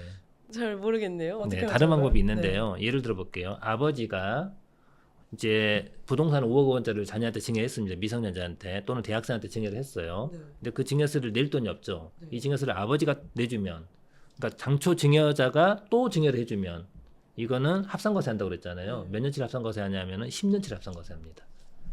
그런데 당초 증여자와 다른 제3자가 증여를 해주면 합산과세를 하느냐? 안 합니다. 어. 예를 들어 보면은 아버지가 이제 5억 원어치 부동산을 증여했잖아요. 그럼 증여세가 예를 들어서 1억 나왔다고 가정해 볼게요. 그런데 이 1억 원을 아버지가 증여해 주는 게 아니고 할아버지가 증여해 주는 거예요. 그럼 할아버지하고 아버지는 같은 사람이 아니죠. 그쵸. 동일인이 아니기 때문에 이 두 사람의 증여 재산을 합산과세를 안 합니다. 그러면 아버지가 증여해 준 거는 5억까지는 이제 20% 구간이었고 추가 증여는 30% 구간으로 올라가거든요, 세율이. 근데 할아버지는 기존에 증여한 게 없었으니까 그냥 다시 10% 구간입니다. 그럼 낮은 세율로 증여세를 낼 수 있는 거죠. 그리고 이제 무한 등비세율도 되는 것도 아니고 이런 방식으로 세부담을 줄일 수 있습니다. 아 그럼 온 가족이 한 아이를 위해서 네. 계속 돈을 돌려가면서 증여하는 방법 쓰는 부자분들도 많겠어요. 그럴 수도 있겠죠. 네. 근데 여기서 조심할 게 하나 있습니다. 예를 들어서 1차 증여를 아버지가 5억을 했어요. 네. 그리고 증여세 1억이 나왔죠. 근데 이 1억 원을 엄마가 증여해주면 어떻게 될까요? 다른 분이니까 상관없지 않을까요? 그럴 것 같죠. 네. 여기에 함정이 있습니다. 그러니까 부모 같은 경우에 이제 증여자가 나의 직계 존속이잖아요. 네. 증여자가 직계 존속이면은 배우자도 동일인으로 봅니다. 그러니까 아버지가 1차 증여를 했어요. 네. 그리고 10년이 되기 전에 엄마가 또 증여할 수도 있죠. 네. 그 자녀에게. 네. 그럼 엄마하고 아빠는 내 기준으로 보면 직계 존속이죠. 네. 이 경우에 동일인으로 봅니다. 근데 문제 하나 될까요? 네. 1차 증여를 할아버지가 했어요. 네. 그리고 2차 증여를 10년 되기 전에 할머니가 했습니다. 손자한테. 그럼 이 두 사람의 증여를 합산과세 할까요? 안 할까요? 하지 않을까요? 할 것 같죠. 네. 합니다. 네. 왜냐하면은 1차 증여자가 나의 직계 존속이면 네. 그 배우자도 동일인으로 보거든요. 근데 우리 아버지는 나의 직계 존속이죠. 그렇죠. 그러니까 아빠의 배우자 엄마가 동일인이 되는 거고 할아버지도 손주 입장에서는 직계 존속이에요. 나보다 위 때는 네. 다 직계 존속이라고 그러거든요. 그래서 할아버지가 1차 증여를 했다. 그럼 할머니는 할아버지의 배우자잖아요. 그쵸. 그럼 할머니 할아버지는 동일인으로 봅니다. 근데 이걸 활용해서 절세할 수 있는 방법이 하나 있습니다. 1차 증여를 네. 우리 장인이 나한테 했어요. 네. 2차 증여를 장모님이 해요. 네. 그럼 합산과세 할까요? 안 할까요? 안 하죠. 안 합니다. 네. 왜냐하면 우리 장인과 장모는 나의 직계 존속이 아니잖아요. 그렇죠. 그러니까 이런 경우가 있어요. 우리가 이제 부부가 집을 사는데 나는 우리 집에서 증여를 받았어요. 그리고 우리 와이프는 처갓집에서 증여를 받았겠죠. 네. 근데 이제 증여를 많이 해주면 해줄수록 세율 구간이 올라가니까 세부담이 늘어나잖아요. 그러니까 적당하게 받아요, 증여를. 적당하게 받고 돈이 좀 부족하잖아요. 그러면은 처갓집이 좀 돈이 많아요. 네. 근데 우리 와이프한테 계속 증여를 해주면은 세율 구간이 올라가잖아요. 그렇죠. 그러니까 우리 와이프한테 딱 세율 구간 낮은 구간만큼만 증여를 해요.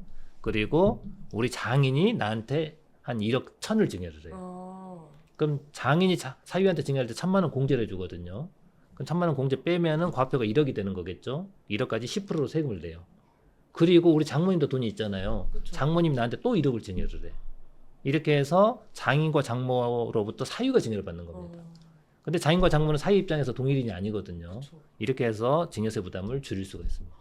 어. 마찬가지로 네. 며느리도 시댁에서 증여를 똑같이 받을 수 있습니다. 시아버지, 시어머니한테 증여를 받으면 동일인이 아니기 때문에 합산과세를 안 합니다. 사전에 증여를 해도 이제 10년 안에 부모님이 돌아가시게 되면 사전 증여 재산을 상속 재산에 다시 가산한다는데 네. 그럼 사전 증여를 해도 효과가 별로 없는 거 아닌가요? 그렇죠. 이제 그렇게 없을 것 같잖아요. 우리 예를 들어서 우리 아버지가 이제 재산이 좀 많아요. 근데 이대로 돌아가시면은 50%의 상속세를 내야 돼요. 그 상속세 부담을 줄이기 위해서 미리 증여를 하는데 미리 예를 들어 5억 원어치의 재산을 증여했다고 가정해 볼게요. 그럼 1억까지 세율이 증여세가 10%고 1억에서 5억까지 20%거든요. 네. 그럼 이제 20%의 세율로 증여세를 내고 그다음에 일부 이제 상속 재산이 줄어들었잖아요. 그리고 또 몇 년 뒤에 또 증여를 해. 이제 이런 걸 막기 위해서 아까 지금 동일인한테 다시 재차 증여가 있으면 가산한다고 그랬잖아요. 네. 근데 만약에 우리 아버지 재산이 좀 많아서 자녀한테 사전 증여를 해줬는데 사전 증여하고 나서 10년 안에 아버지가 돌아가시면은 요 사전 증여 재산을 상속 재산에 가산한다고 그랬죠. 가산하다 보니까 절세 효과가 없을 것 같잖아요. 근데 이게 금융자산이면 절세 효과가 별로 없어요. 금융자산이면은. 그런데 이게 부동산이라고 한번 생각해 보세요. 부동산은 가치가 매년 오르잖아요. 그렇죠. 평균적으로 들쭉날쭉 하긴 하지만 평균적으로 꾸준히 오릅니다. 그런데 만약에 우리 아버지가 10억짜리의 땅을 나한테 증여를 했어요. 그리고 나서 아버지가 9년 뒤에 돌아가셨어. 10년만 채웠으면 문제가 가산이 안 될 텐데 9년 만에 돌아가셨으니까 가산이 되잖아요. 가산이 되는데 9년 뒤에 요 땅이 20억이 됐어요. 증여할 때는 10억짜리가 아버지 돌아가실 때 20억이 됐습니다. 그럼 10년 안에 돌아가셨으니까 가산을 해야 되잖아요. 그렇죠. 가산을 할 때 증여할 때의 시가인 10억을 가산할까요? 아니면 돌아가셨을 때 시가인 20억을 가산할까요? 돌아가셨을 때를 하지 않나요? 그 돌아가셨을 때 가액으로 가산을 해버리면은 네. 절세가 아예 없는 거잖아요. 네. 그렇지 않습니다. 어. 증여할 때의 시가로 가산합니다. 증여할 때 시가 10억을 가산하는 거고 그 뒤에 오른 것은 이제 내 거라는 거죠. 이러면은 부동산 같은 경우에는 절세 효과가 생기겠죠. 그래서 증여는 빠르면 빠를수록 좋다고 합니다. 가장 베스트는 뭐겠어요? 증여받고 가격도 많이 오르고 아버지가 10년 뒤에 돌아가셨을 때 그럼 가산이 아예 안 돼 버리잖아요. 네. 그러면 증여할 때는 낮은 세율로 과세가 됐으니까 이제 50%의 상속세를 안 내도 되겠죠.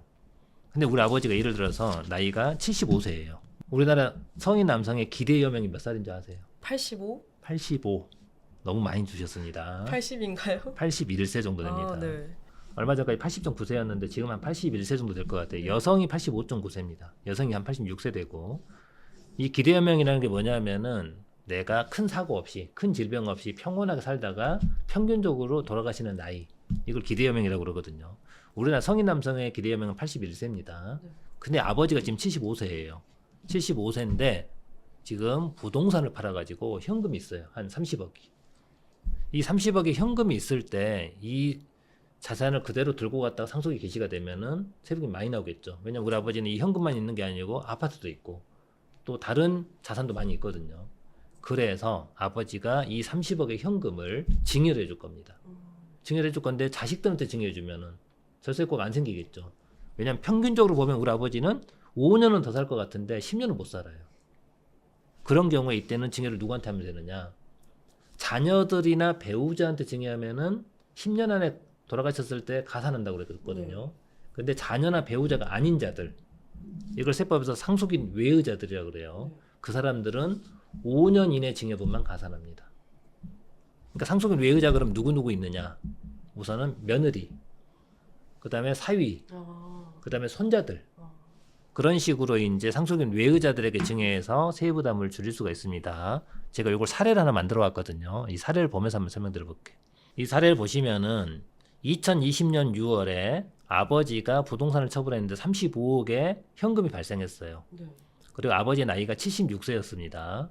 이때 이제 자녀들한테 이 현금을 증여해 주면은 나중에 아버지가 10년 안에 돌아가실 가능성이 높잖아요. 그러면 이제 상속재산의 이 사전증여 재산이 가산이 되겠죠.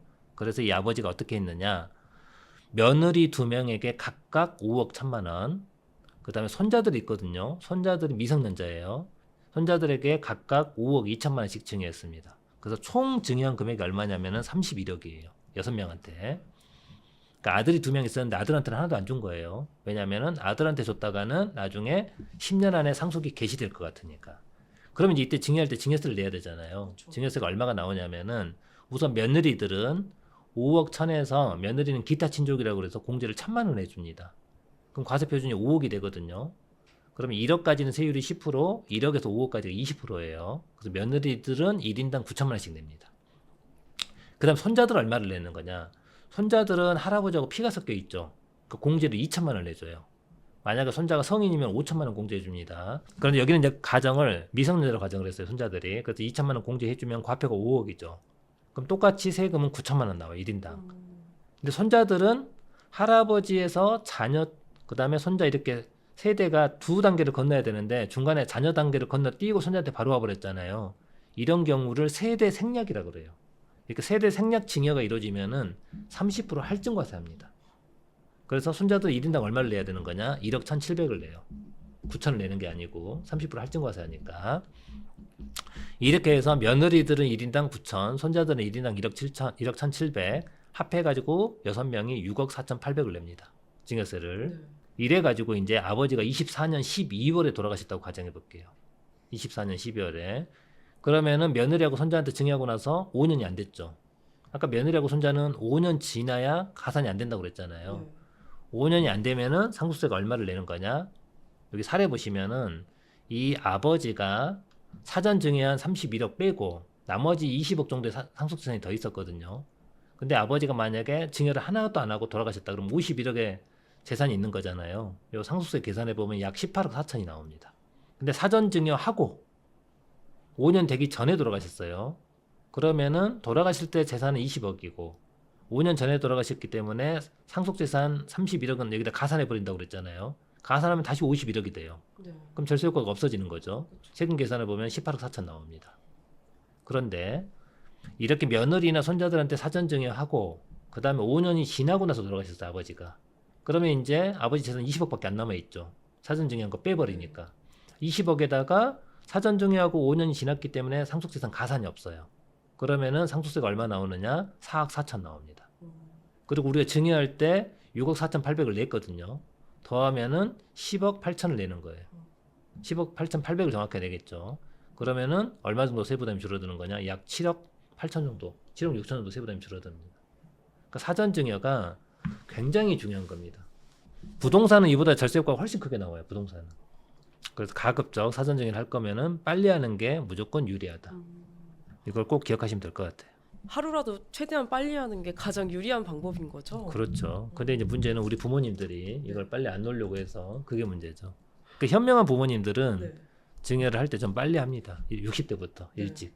아, 그럼 보통 증여는 몇 살 때부터 준비를 하는 게 현명한 선택인가요?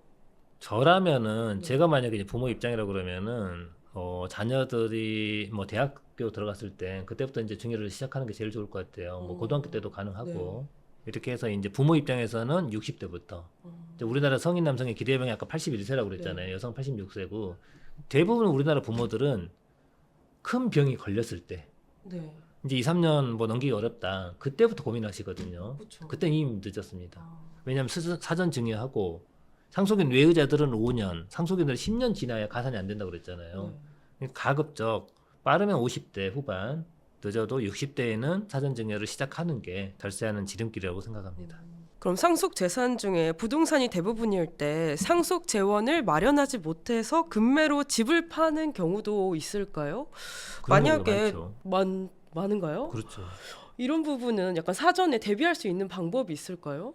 이제 가장 좋은 거는 부모님이 상속 재산을 좀 고르게 분포할 수 있도록 세팅을 해놓은 다음에 좀 포트폴리오를 구성한 다음에 그렇게 해서 상속을 해주는 게 제일 좋을 것 같아요.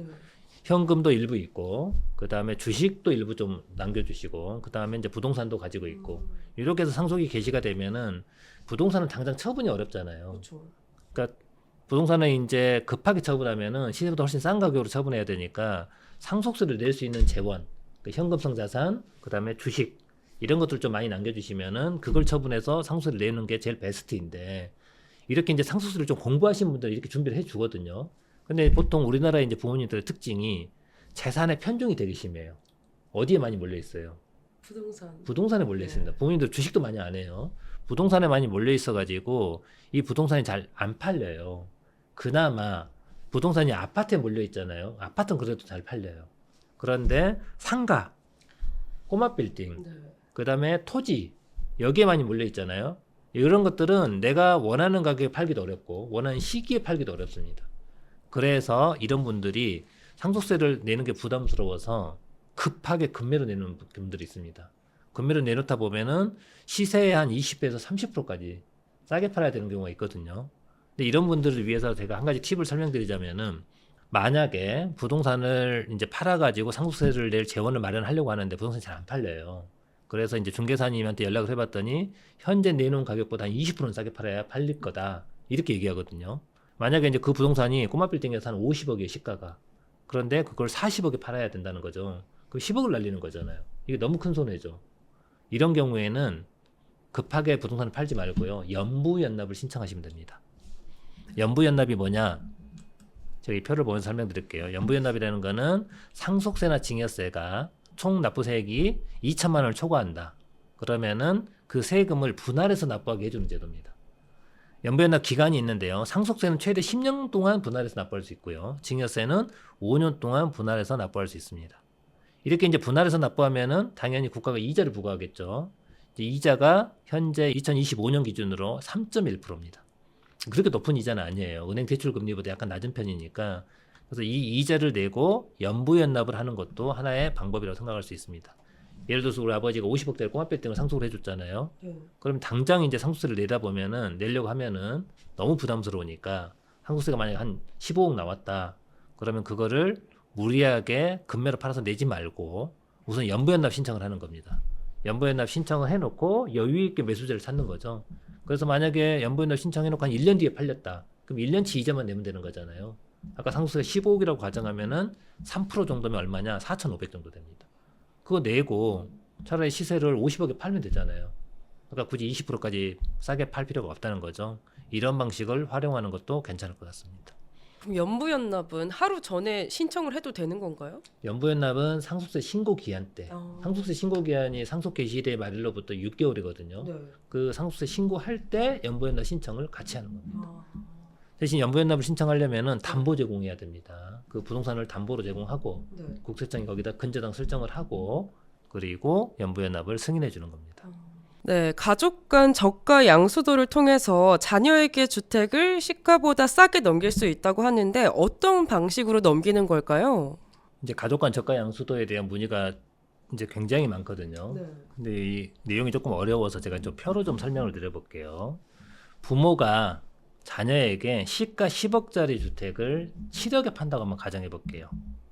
그러면 이제 파는 입장에서 부모 입장에서 부모는 양도소득세를 내야 되고요. 자녀는 사는 거잖아요. 자녀는 사니까 원래는 세금이 없습니다. 근데 지금 시가 10억짜리를 7억에 사는 거잖아요. 자녀는 3억을 싸게 샀죠. 그럼 그만큼 이익을 얻었죠. 이렇게 싸게 삼으로 인해서 이익을 얻은 경우에 상속세 및 증여세법에서 상증법에서는 저가 양수시 증여 의제 규정이라는 게 있어요. 그걸 적용받을 수도 있습니다. 당사자끼리 분명히 매매를 했거든요. 부모가 자녀한테 판 거예요. 매매 거래를 했는데 자녀가 시가보다 싸게 샀어요. 그럼 싸게 산 금액만큼 비록 증여를 직접 받은 건 아니지만은 증여받은 걸로 의제하겠다. 요게 저가 양수시 증여 의제 규정입니다. 좀 내용이 어렵죠? 제가 예를 한번 들어서 설명드려 볼게요. 요 주택 한번 볼게요. 요 주택이 지금 아버지가 2010년에 사서 지금 가지고 있는 주택인데요. 살 때는 얼마 주고 샀냐면은 취득가가 4억이었습니다. 그리고 현재 시세는 10억이에요. 굉장히 많이 올랐죠. 그리고 아버지가 2022년 10월에 B주택을 하나 사서 가지고 있습니다. 이 경우에 양도소득세에서는 A주택을 종전주택이라고 그러고 B주택을 신규주택이라고 그럽니다. 그리고 이제 신규주택 취득하고 3년 안에 종전주택을 팔잖아요. 이걸 일시적 이주택이라고 해서 비과세를 해줍니다. 양도가 12억까지는 세금이 전혀 없어요. 그래서 이제 10억에 팔려고 했어요, 아버지가. 팔려고 했는데 갑자기 정부가 규제를 발표하면서 거래가 잘 안 돼요. 그래서 요거를 10억에 지금 팔려고 내놓은 상태에서 안 팔리는 상황이에요. 그런데 일시적 이주택 비과세를 A를 받으려면은 B주택 취득하고 3년 안에 팔아야 된다고 그랬죠.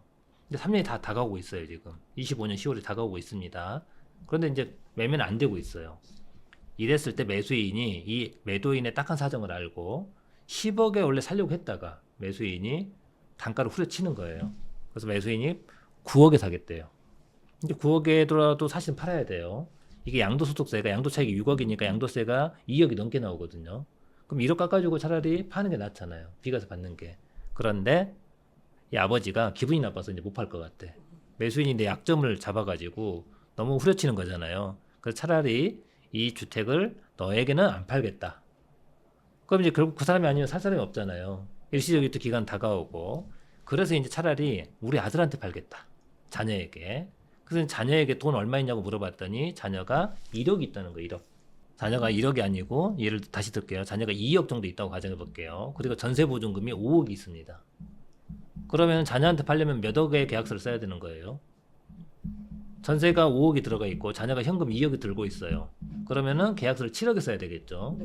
분명히 시가는 10억인데 실거래가가 얼마 전에 10억이 찍혔거든요. 시가는 10억인데 자녀한테 7억에 파는 거. 이거를 저가 양도라고 그럽니다.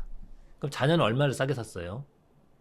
3억을 싸게 샀죠. 3억을 싸게 샀을 때 그럼 자녀에게 증여세가 나오는 거냐 안 나오는 거냐?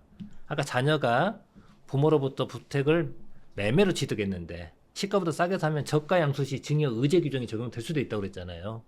그런데 이제 당사자끼리 매매 계약을 했는데 국가가 개입해가지고 이거를 증여받은 걸로 보는 거.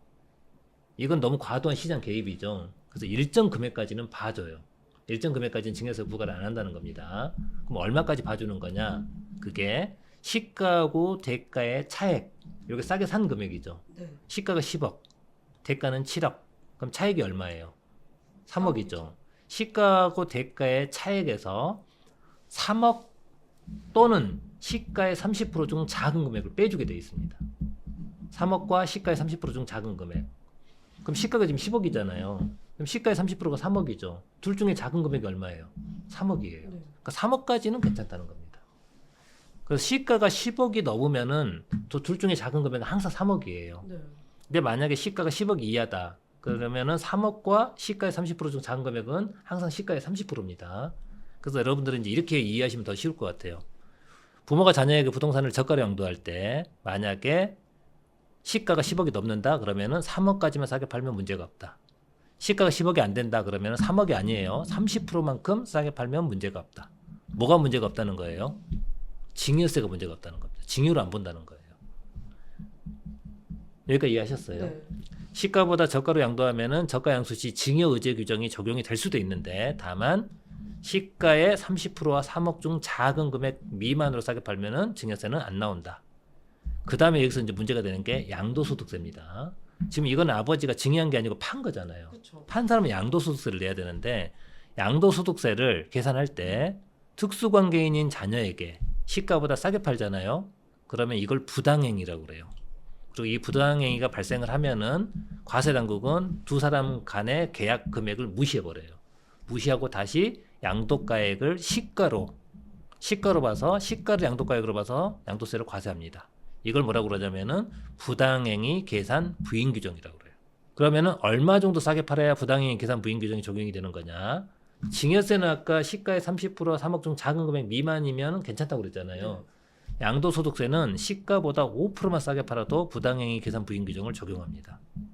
그럼 아까 이제 시가는 10억이고 매매가가 7억이었잖아요. 그럼 시가보다 30% 싸게 팔았죠, 요거는. 그러니까 당연히 5%보다 더 싸게 팔았잖아요. 이 경우에 부당행위 계산 부인 규정을 적용받는 겁니다. 부당행위 계산 부인 규정을 적용받으면 양도가를 이제 얼마로 본다는 얘기예요? 10억으로 본다는 거죠, 시가로. 이래도 아무 문제가 없어요, 아버지는. 왜 문제가 없느냐? 아버지는 일시적 이주택 비과세 요건을 갖추고 있잖아요. 그래서 양도 계약서가 7억으로 쓰여 있다 하더라도 양도세 신고할 때 10억으로 신고해버리면 돼요. 또는 내가 10억으로 신고 안 해도 국세청이 어차피 10억으로 과세할 거거든요. 그래도 아버지는 세금이 없어요. 일시적 이주택 비과세니까. 이렇게 이제 비과세 요건을 갖춘 주택을 자녀에게 싸게 팔면은 증여세도 피할 수 있고 양도소득세도 문제가 안 될 수 있습니다. 다만 이제 양도가액이 12억 초과는 고가주택일 수도 있잖아요. 그럼 12억까지는 비과세 주고 12억 초과 부분은 세금을 내는 겁니다. 제가 이제 진행자님한테 여기서 문제 하나 낼게요. 사람들 제일 많이 궁금해하는 건데 이렇게 아버지가 시가 10억짜리 주택을 자녀한테 7억에 팔았죠. 네. 그럼 취득세는 10억에 대해서 낼까요? 7억에 대해서 낼까요? 7억에 대해서 내야 되는 거 아닌가요? 그렇죠. 계약서에 7억으로 네. 써져 있잖아요. 이제 그러면은 가산세 냅니다. 어. 취득세도 부당행위 계산 부인 규정이 있어요. 취득세도 시가보다 5% 싸게 사잖아요. 그렇죠. 그럼 그 부당행위예요. 그것도. 그러면 과세 표준은 뭘로 잡느냐? 시가로 잡습니다. 이때도 취득세 신고할 때 반드시 시가로 신고해야 됩니다. 이건 놓쳤다가 가산세 내는 분들 많거든요. 네. 꼭 주의하셔야 됩니다. 아, 모든 게 그러면 다 시가 기준인 거라고 생각하면 될까요? 그렇지. 양도세하고 취득세는 시가 기준. 그다음에 이제 증여세는 사실은 이건 증여받은 건 아니었잖아요. 그쵸. 증여받은 게 아니었으니까 시가의 30%와 3억 중 작은 금액을 빼주는 겁니다. 근데 또 최근 입법 예고된 가족 간 저가 양수도 취득세 강화안 이건 또 어떤 내용이 개편된 걸까요? 이제 요거는 무슨 내용이냐면은 방금 그 사례를 들어 제가 설명해 볼게요. 원래 이제 이 시가 10억짜리를 7억에 팔았잖아요. 자녀에게. 그럼 이때 자녀가 취득세를 내게 돼 있는데 지금 당사자끼리는 매매 계약을 했죠. 네. 매매 계약을 했기 때문에 유상 승계 취득이라고 그래요. 매매를. 유상 승계 취득분에 대한 취득세를 내게 돼 있습니다. 원래 주택은 취득세율이 1에서 3%예요. 6억 이하는 1%, 6억에서 9억까지가 1.01에서 2.99%, 부엌 초과 부분이 3%거든요. 주택은 여기에 이렇게 1에서 3% 취득세를 내고 네. 그 다음에 증여 취득세가 있어요. 증여 취득세는 원래 몇 프로냐면은 3.5%입니다. 증여 취득세 굉장히 높죠. 네. 그런데 부모가 2주택 이상인데 조정 대상 지역에 있는 주택으로서 공시가 3억 이상의 주택을 증여하잖아요. 네. 그러면은 취득세가 12%예요. 굉장히 높죠. 네. 그 요 케이스 봐볼게요. 아버지가 지금 집이 두 채 가지고 있었잖아요. A하고 B. 네. 그 상태에서 A 주택을 자녀한테 이제 넘기는 거예요. 근데 만약에 아버지가 이 A 주택을 넘겼는데 이 A 주택이 조정 대상 지역에 있는 주택이다. 그럼 자녀는 증여로 받으면 이거를 취득세를 몇 프로 낸다는 거예요. 증여로 받으면 12%. 12%를 내야 네. 되는 거예요. 증여를. 그런데 우리는 지금 증여계약서를 쓴 게 아니고 매매계약서 썼죠. 그러니까 매매계약서이기 때문에 이거는 12%를 안 내고 1에서 3%를 내는 겁니다. 10억짜리면 이제 3% 냈겠죠. 네. 그런데 이제 이 지방세 관할, 취득세 관할 행안부가 보니까 이게 문제가 있다는 거예요. 예를 들어서 10억짜리 주택을 전세가 5억 있어요. 지금 네. 전세가 5억 들어가 있는데 5억에 넘겼다고 한번 가정해 볼게요. 네. 그럼 자녀가 돈을 내요, 안 내요? 안 내죠. 안 내죠. 네. 자녀는 돈을 안 내는데 이때 증여세는 일부 내야 돼요. 증여세는 왜 내냐면은 시가가 10억인데 아까 시가의 30% 3억 중 작은 금액만큼은 괜찮다고 그랬잖아요. 그러니까 3억까지는 괜찮아. 그런데 거기에서 2억을 더 빼준 거죠, 지금. 그럼 추가로 더 공제해준 2억. 이 2억은 증여로 봅니다. 그래서 2억에 대해서 증여세를 내는데 2억에 대한 증여세가 별로 안 나와요. 3천만 원밖에 안 나와요. 네. 그래서 3천만 원 증여세 내고 그냥 가져올게. 이렇게 가져온 거예요. 그럼 행안부가 보기에 야, 저게 매매야, 증여야. 이렇게 이제 생각할 수도 있겠죠. 그렇죠. 이런 걸 이용해 주면은 이 높은 증여세 비율, 높은 증여세 부담이 있죠. 12%를 피하고 주택을 가져올 수가 있어요. 그래서 이걸 막기 위해서 행안부가 지방세법을 개정했습니다. 어떻게 개정했느냐? 부모가 자녀에게 부동산을 저가 양도할 경우에 만약에 이 저가 양수한 금액이 시가의 30%와 3억 중 작은 금액 이상이다. 그러면은 전체를 증여받은 걸로 봐서 증여세를 취득세를 부과합니다. 그러니까 우리 그 아까 상증법에 저가 양수시 증여 의제 규정이 있죠. 네. 시가와 대가의 차액이 시가의 30%와 3억 중 작은 금액 이상이면 증여 의제 적용한다고 그랬죠. 근데 증여 의제 적용할 때 3억을 빼준다고 그랬잖아요. 그렇죠. 근데 취득세는 전부를 증여받은 걸로 봐버리겠다. 그럼 12.4%를 낸다는 거죠. 그래서 이 부분은 되게 주의해야 됩니다. 근데 이것도 피할 수 있는 방법이 있어요. 싸게 사는 건 좋아. 근데 얼마까지 싸게 사면 된다고 그랬어요? 3억이나 30%. 작은 금액. 네. 그 중에 작은 금액 미만으로 싸게 사잖아요. 그러면은 이 증여 취득을 안 봅니다. 그러니까 결론은 이렇게만 기억하시면 될 것 같아요. 부모가 자녀한테 부동산을 이제 넘기잖아요. 싸게 넘길 때 싸게 넘기는 금액이 시가의 30%와 3억 중 작은 금액 미만이다. 그러면은 증여세도 문제가 없고 취득세도 아무 문제가 없다. 이렇게 기억하시면 좋을 것 같습니다. 가족 간 이제 주택 매매를 할 때 그럼 정당한 거래로 인정을 받으려면 어떤 부분을 준비하면 좋을까요? 이제 정당한 거래로 인정을 받으려면은 우선은 이제 시가로 거래하는 게 제일 좋겠죠. 네. 시가로 거래해야 되는데 문제는 시가가 정확하지가 않잖아요. 그렇죠. 그래서 이런 경우에는 가급적 감정평가를 받는 게 제일 유리합니다. 가끔가다 이런 분들이 있어요. 아파트 같은 경우에는 실거래가가 뜨잖아요. 그렇죠. 사실 그 아파트의 실거래가도 시가로 인정해 주거든요. 그럼 실거래가를 거래하면 되는 거 아니냐. 근데 내가 감정평가를 받잖아요. 감정평가를 받으면은 실거래가보다 약간 낮게 받을 수 있어요. 그리고 감정평가액도 내가 받아놨고 그다음 아파트의 실거래가도 떠 있잖아요. 이 두 가지가 있을 때 어떤 걸 시가로 볼까요? 지금 잘 보시면은 내가 감정평가를 받았잖아요. 감정평가를 받은 거는 네. 내 물건에 대해서 직접 감정평가를 받은 거죠. 내 물건의 가격이고 아파트 실거래가는 내 물건 가격이에요. 비슷한 물건의 가격이에요. 비슷한 물건. 비슷한 물건의 네. 가격이에요. 그러니까 비슷한 물건의 가격은 내 물건의 시가로 인정을 못 받아요. 어. 그러니까 감정평가도 있고 네. 아파트의 실거래가를 유사매매 사례가라 그러거든요. 네. 유사매매 사례가도 있으면은 감정평가액이 우선입니다. 근데 이 감정평가액을 시가보다 약간 더 낮게 받았어. 네. 그래도 이게 시가예요. 그래서 이 시가 금액으로 거래를 하면은 아까 양도세나 취득세도 약간 줄일 수 있고 네. 많이는 못 줄이겠지만 조금은 줄일 수 있고 그리고 그 금액만큼은 이제 통장으로 주고받아야 정상 거래로 인정을 받을 수 있습니다. 가끔가다 이런 분들이 있어요. 부모가 자기 집을 자녀한테 넘길 때 돈을 주고받지를 않아. 매매로 넘겼는데. 그럼 과세관공은 이걸 매매로 봐요, 증여로 봐요? 증여로 보겠죠. 증여로 봅니다. 네. 그래서 오히려 이제 문제가 되는 경우가 있거든요. 네. 그 부모가 자식 간에 특수관계자 간 거래를 할 때 정당한 거래를 인정을 받으려면 반드시 거래 대금이 오고 가야 됩니다. 그런데 이제 가끔가다 자녀가 돈이 부족할 수도 있죠. 그렇죠. 이때 이제 부모들이 무리하는 분들이 있어요. 자녀가 돈이 부족하니까 어떻게 하는 거냐? 부모는 돈이 있잖아요. 근데 그쵸. 부모 돈을 이렇게 돌려요. 부모 돈을 지인한테 보내요. 그쵸. 이 지인이 제 3자한테 보내요. 3자가 또 다른 사람한테 보내. 네. 그리고 이 또 다른 사람이 자녀 계좌로 보내. 이걸 뺑뺑이 거래라 그러거든요. 네. 이렇게 해서 마치 자녀가 돈이 있는 것처럼 네. 가장을 해가지고 부모한테 돈을 보내줘요. 이런 거는 국세청에 바로 걸립니다. 어. 이런 거는 귀신같이 잘 찾아내요, 국세청이. 이걸 어떻게 찾아낼까요? 그러니까요. 어떻게 찾아낼까요? 우선 국세청은 계좌 조회를 할 때 영장이 필요하나요? 영장이 필요 없을까요? 없을 것 같아요. 영장이 필요가 없어요. 네. 국세청은 세무조사를 하게 되면은 그 당사자의 계좌를 영장이 없이 볼 수 있습니다. 근데 검찰이나 경찰은 수사를 할 때 영장이 있어야만 계좌를 볼 수 있잖아요. 네. 이렇게 이제 계좌를 계속 따라갈 수 있잖아요, 국세청은. 그리고 이 자녀가 이만큼의 돈을 낼 능력이 안 돼. 그동안에 신고된 소득 금액이나 이런 걸 봤을 때. 네. 또는 신고된 소득은 어느 정도 있는데 신용카드 사용액을 또 보거든요. 카드 사용액을 봤더니 거의 다 써버렸어요, 얘는.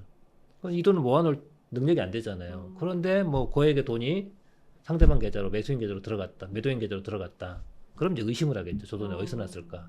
그래서 계좌를 따라가 봤더니 그 돈이 아버지 돈이었어요. 이렇게 해서 많이 걸린다는 얘기입니다. 이런 걸 되게 조심하셔야 됩니다. 아 근데 항상 느끼는 게 자금 출처 소명하는 부분이 참 어려운 것 같아요. 네. 그래서 세무사님이 보시면서 자금 출처 소명을 하면서 많은 분들이 좀 실수하거나 네. 걸리는 부분 하나만 꼽자면 뭐가 있을까요? 자금 출처를 이제 소명할 때 네. 출처를 알 수 없는 돈이 이제 들어오는 경우가 있어요. 네. 그게 이제 사람들 항상 그걸 염두에 두셔야 돼요. 자금 출처 조사를 받게 되면은 국세청은 내 계좌를 다 볼 수 있다.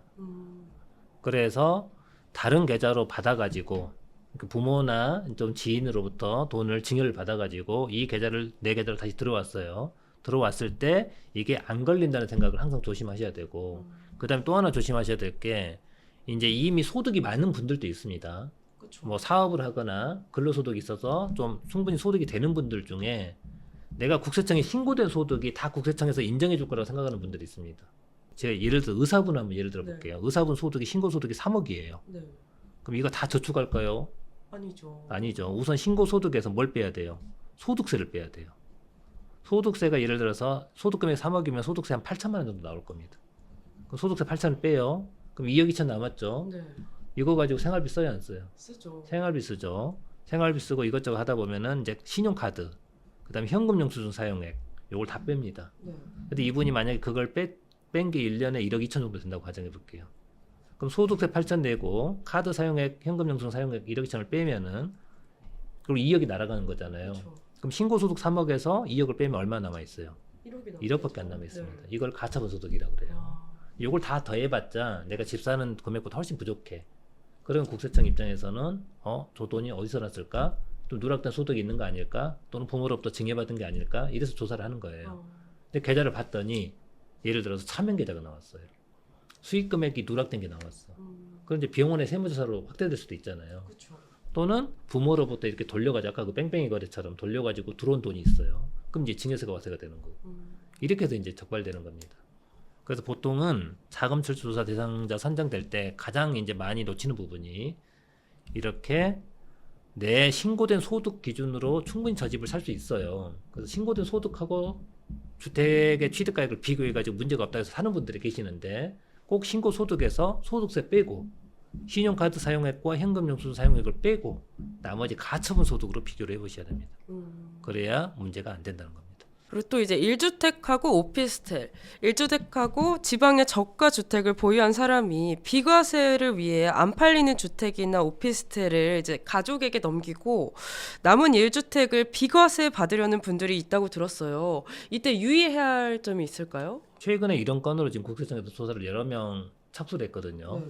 그래가지고 저한테 문의하신 분들이 계시는데 이건 굉장히 조심하셔야 됩니다. 어떤 분 사례는 이제 간단하게 예를 들어볼게요.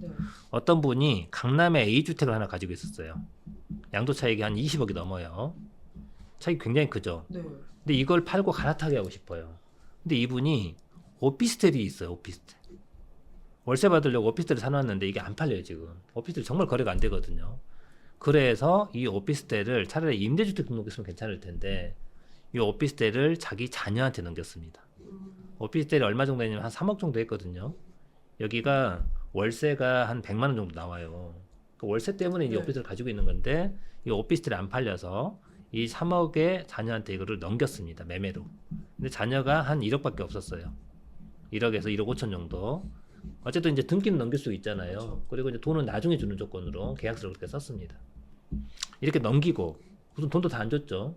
일종의 외상으로 이제 남아 있는 거예요. 매매 대금이. 그렇게 한 다음에 A 주택을 팔고 비과세를 받았습니다. 그리고 자기는 다른 주택을 갈아탔어요.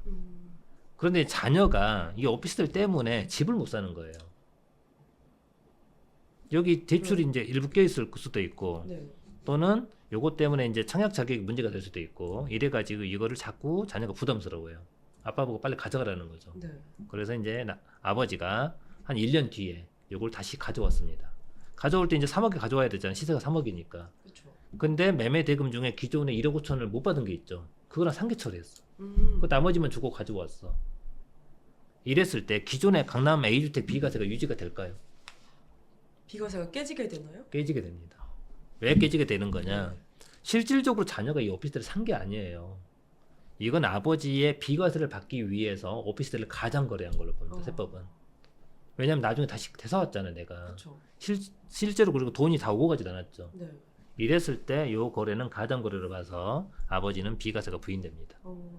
이런 사례가 어디에서도 많이 나오냐면은 이제 시골에 농어촌 주택 가지고 있는 분들 있죠. 네. 농어촌 주택도 요즘 잘 안 팔려요. 전원주택들. 잘 안 팔리니까 어떻게 하는 거냐. 여기 서울에 있는 집 팔고 비과세 받고 싶으면은 이 농어촌 주택을 다른 사람 앞으로 넘겨놔야 돼요. 근데 넘길 때 다른 사람 이름으로 이제 형식적으로만 넘기는 거예요. 그리고 나서 내 서울 집을 팔고 비과세 받았죠. 그러고 나서 이제 그 농어촌 주택을 가져와야 되잖아, 내 이름으로. 왜냐면 그쵸. 상대방이 가져가라고 그러면 자꾸 내가 혜택을 못 보니까. 그래서 결국은 1, 2년 뒤에 가져와요. 이것도 가장거래로 봅니다. 그러니까 안 가져오면 괜찮아, 그나마. 네. 넘기고. 근데 자꾸 가지고 오는 거죠.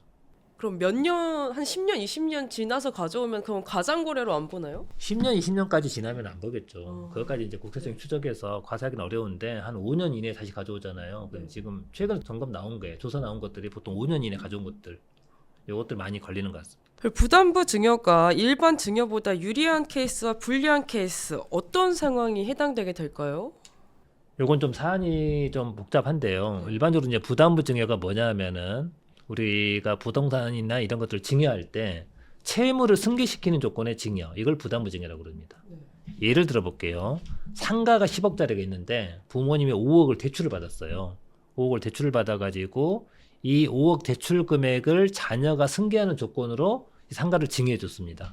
그럼 자녀 입장에서는 10억짜리 상가를 받았지만 5억을 자기가 갚아야 되잖아요.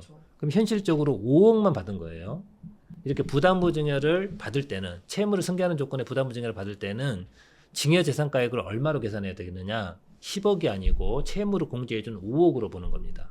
그래서 5억에 대해서만 증여세를 내는 거예요. 근데 이 부담부 증여가 있을 때는 5억에 대해서 증여세 내고 끝나는 게 아닙니다. 아버지 입장에서 한번 생각해 볼게요. 아버지는 이 상가를 소유권을 제3자한테 넘겨줬죠. 그렇죠. 자녀한테 넘겨줬습니다.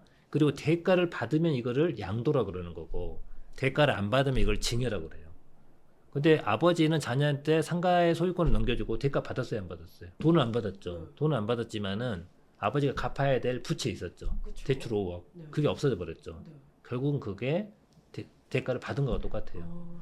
돈을 받아도 그건 양도지만은 내가 비록 돈을 안 받았지만은 소유권 넘겨주고 내가 갚아야 될 채무가 없어졌잖아요. 이것도 일종의 돈을 받아서 채무를 갚은 거와 똑같은 경제적 효과가 있는 겁니다.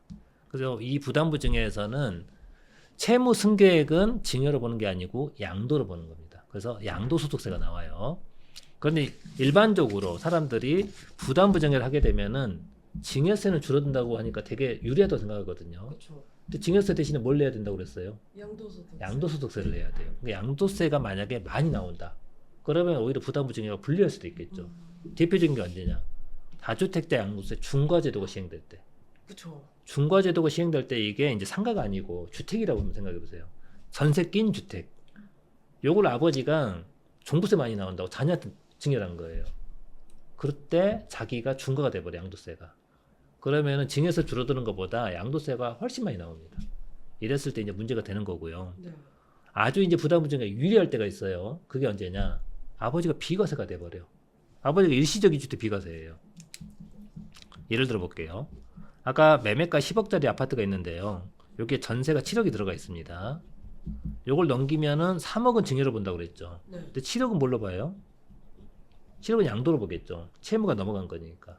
그럼 3억 증여 부분에 대해서 증여세를 내고, 그다음에 7억에 대해서는 양도소득세를 내야 되는데 아버지가 이 주택에 대해서 일시적 이주택 비과세 요건을 갖추고 있습니다. 그럼 이 7억에 대해서 양도를 보지만 양도세가 나오느냐 안 나오느냐? 양도세가 안 나옵니다. 이런 경우에는 부담부 증여가 아주 유리하죠. 그러니까 이제 부담부 증여가 이제 세금 측면에서 또 유리하냐 불리하냐는 사안에 따라 다릅니다. 상황에 따라서. 그래서 이걸 꼭 세무사님하고 상의를 해보고 의사결정을 하시는 게 좋을 것 같습니다. 그럼 추가적으로 이제 2026년 부동산 관련해서 바뀌는 세금 내용이 있을까요? 이제 부동산 관련해서 이제 세금이 몇 가지가 바뀌는데요. 부동산 세금은 제가 보기에 역대급으로 올해 개정이 거의 없습니다. 그래서 이제 뭐 세무대리인들 입장이나 납세자들 입장에서는 개정이 별로 없으니까 좀 좋은 거긴 한데 제가 한두 가지 하고 그 다음에 이제 이 TV를 보시는 분들이 주로 이제 주식 투자나 이제 코인 투자 또는 직장인들 많이 보시잖아요. 근데 그분들이 좀 알아두시면 좋은 내용 몇 가지만 제가 좀 설명을 드려볼게요. 첫 번째가 이제 부동산에서 우리 주택 임대소득에 대해서 간주임대로 과세된다는 거 아시죠? 네. 우리가 이제 전세 보증금을 받으면은 전세 보증금은 사실은 임대소득은 아니거든요. 그런데 월세에 대해서만 임대소득세 과세하고 전세 보증금에 대해서 과세를 안 해버리면 형평성에 문제가 있으니까 전세 보증금에다가 3억을 공제해주고 거기다 60% 곱한 다음에 이자율을 곱해가지고 계산한 임대료가 있는데 그걸 간주임대료라고 그래요. 요 간주임대료에 대해서도 소득세 과세하는데 간주임대료는 몇 주택부터 과세하냐면 3주택부터 과세합니다. 근데 이제 2026년부터 어떻게 바뀌느냐? 고가 2주택 가지고 있는 분들 있죠. 고가 주택 두 채를 가지고 있는 분들. 그렇죠. 고가 주택 두 채를 가지고 있는 분들도 간주임대료가 과세될 수 있습니다. 어떻게 과세가 되는 거냐? 우선 고가 주택의 기준 금액이 기준 시가 12억 초과 주택이거든요. 기준 시가가 12억 초과하는 고가 주택을 두 채 가지고 있는데 이분들이 이거를 전세로 임대를 해줘요. 그럼 원래는 3주택이 아니니까 과세가 안 되는 건데 이 고가 2주택 가지고 있는 자가 전세 보증금 합계액이 두 채 합해서 12억이 넘어요. 그런 경우에는 간주임대료가 과세가 된다. 요건 좀 기억하고 계셔야 되고요. 그 다음에 요즘 그 주식 투자하는 분들 중에 법인으로 주식 투자하는 분들 굉장히 많습니다. 법인으로 해외 주식 투자하는 분들이 굉장히 많은데 왜 법인으로 해외 주식 투자를 많이 하냐면은 개인은 해외 주식 양도 차익에 대해서 22% 세율을 내야 되잖아요. 네. 근데 법인은 과표 2억까지는 얼마만 돼요? 과표 2억까지는 9.9%만 됩니다. 원래 9%에다가 지방소득세 0.9%에서 9.9%밖에 안 냈거든요. 근데 이런 분들이 좀 알아두셔야 될 내용인데 법인세 최고 세율이 과표 구간별로 1%씩 인상이 됩니다. 원래 종전에는 과세표준 2억 이하까지는 법인세가 9%, 2억에서 200억까지는 19%였거든요. 그다음 그 초과 부분은 22%, 24% 이렇게 진행이 됐는데 이제 최저 세율 구간이 9%에서 10%로, 그 다음에 그 위 구간이 19%에서 20%로, 그 다음에 22%는 23%, 24%는 25% 이렇게 각 과세 표준 구간별로 법인세 세율이 1%씩 인상이 됐습니다. 이게 26년부터 이제 적용이 되는 거고요. 그 다음에 이제 직장인들이 좀 알아두면 좋은 연말정산 내용인데요. 우리 그 미취학 아동들 있죠. 미취학 아동들이 학원 다니잖아요. 예체능 그렇죠. 학원. 예체능 학원 다니면 그 학원비가 세액공제가 돼요. 원래 이 학원비는 교육비가 아니기 때문에 세액공제를 안 해주거든요. 네. 연말정산할 때. 뭐 중고등학교 학비, 그다음에 대학생들 등록금만 교육비 세액공제를 해주는데 미취학 아동들의 학원비는 세액공제를 해줍니다. 그런데 이게 대상이 확대됩니다. 초등학교 2학년 이하 자녀의 예체능 학원비, 이것도 15% 교육비 세액공제를 해주고요. 그 다음에 이제 대학생들의 등록금 되게 비싸잖아요. 그렇죠. 대학생들 등록금은 900만 원까지 이제 근로소득자 부모의 연말정산할 때 세액공제를 해주는데 15% 세액공제를 해주거든요. 근데 문제는 대학생 자녀가 알바를 해가지고 소득이 있어요. 소득이 100만 원 넘어. 네. 그러면 세액공제를 안 해줘요. 그러니까 이게 좀 딜레마죠. 네. 얘가 등록금이 부족해가지고 지가 알바해서 돈을 벌었어. 그랬더니 갑자기 세액공제가 없어져 버리는 거예요. 이게 너무 문제가 많잖아요. 그렇죠. 그래서 대학생 자녀의 교육비 세액공제를 적용할 때 자녀가 소득 금액이 연간 100만 원 넘으면 이 금액도 되게 작아요. 100만 원 넘으면 세액공제 안 해줬거든요. 근데 이제 100만 원이 넘다 하더라도 세액공제를 해주는 걸로. 이렇게 26년부터 이제 개정이 됩니다.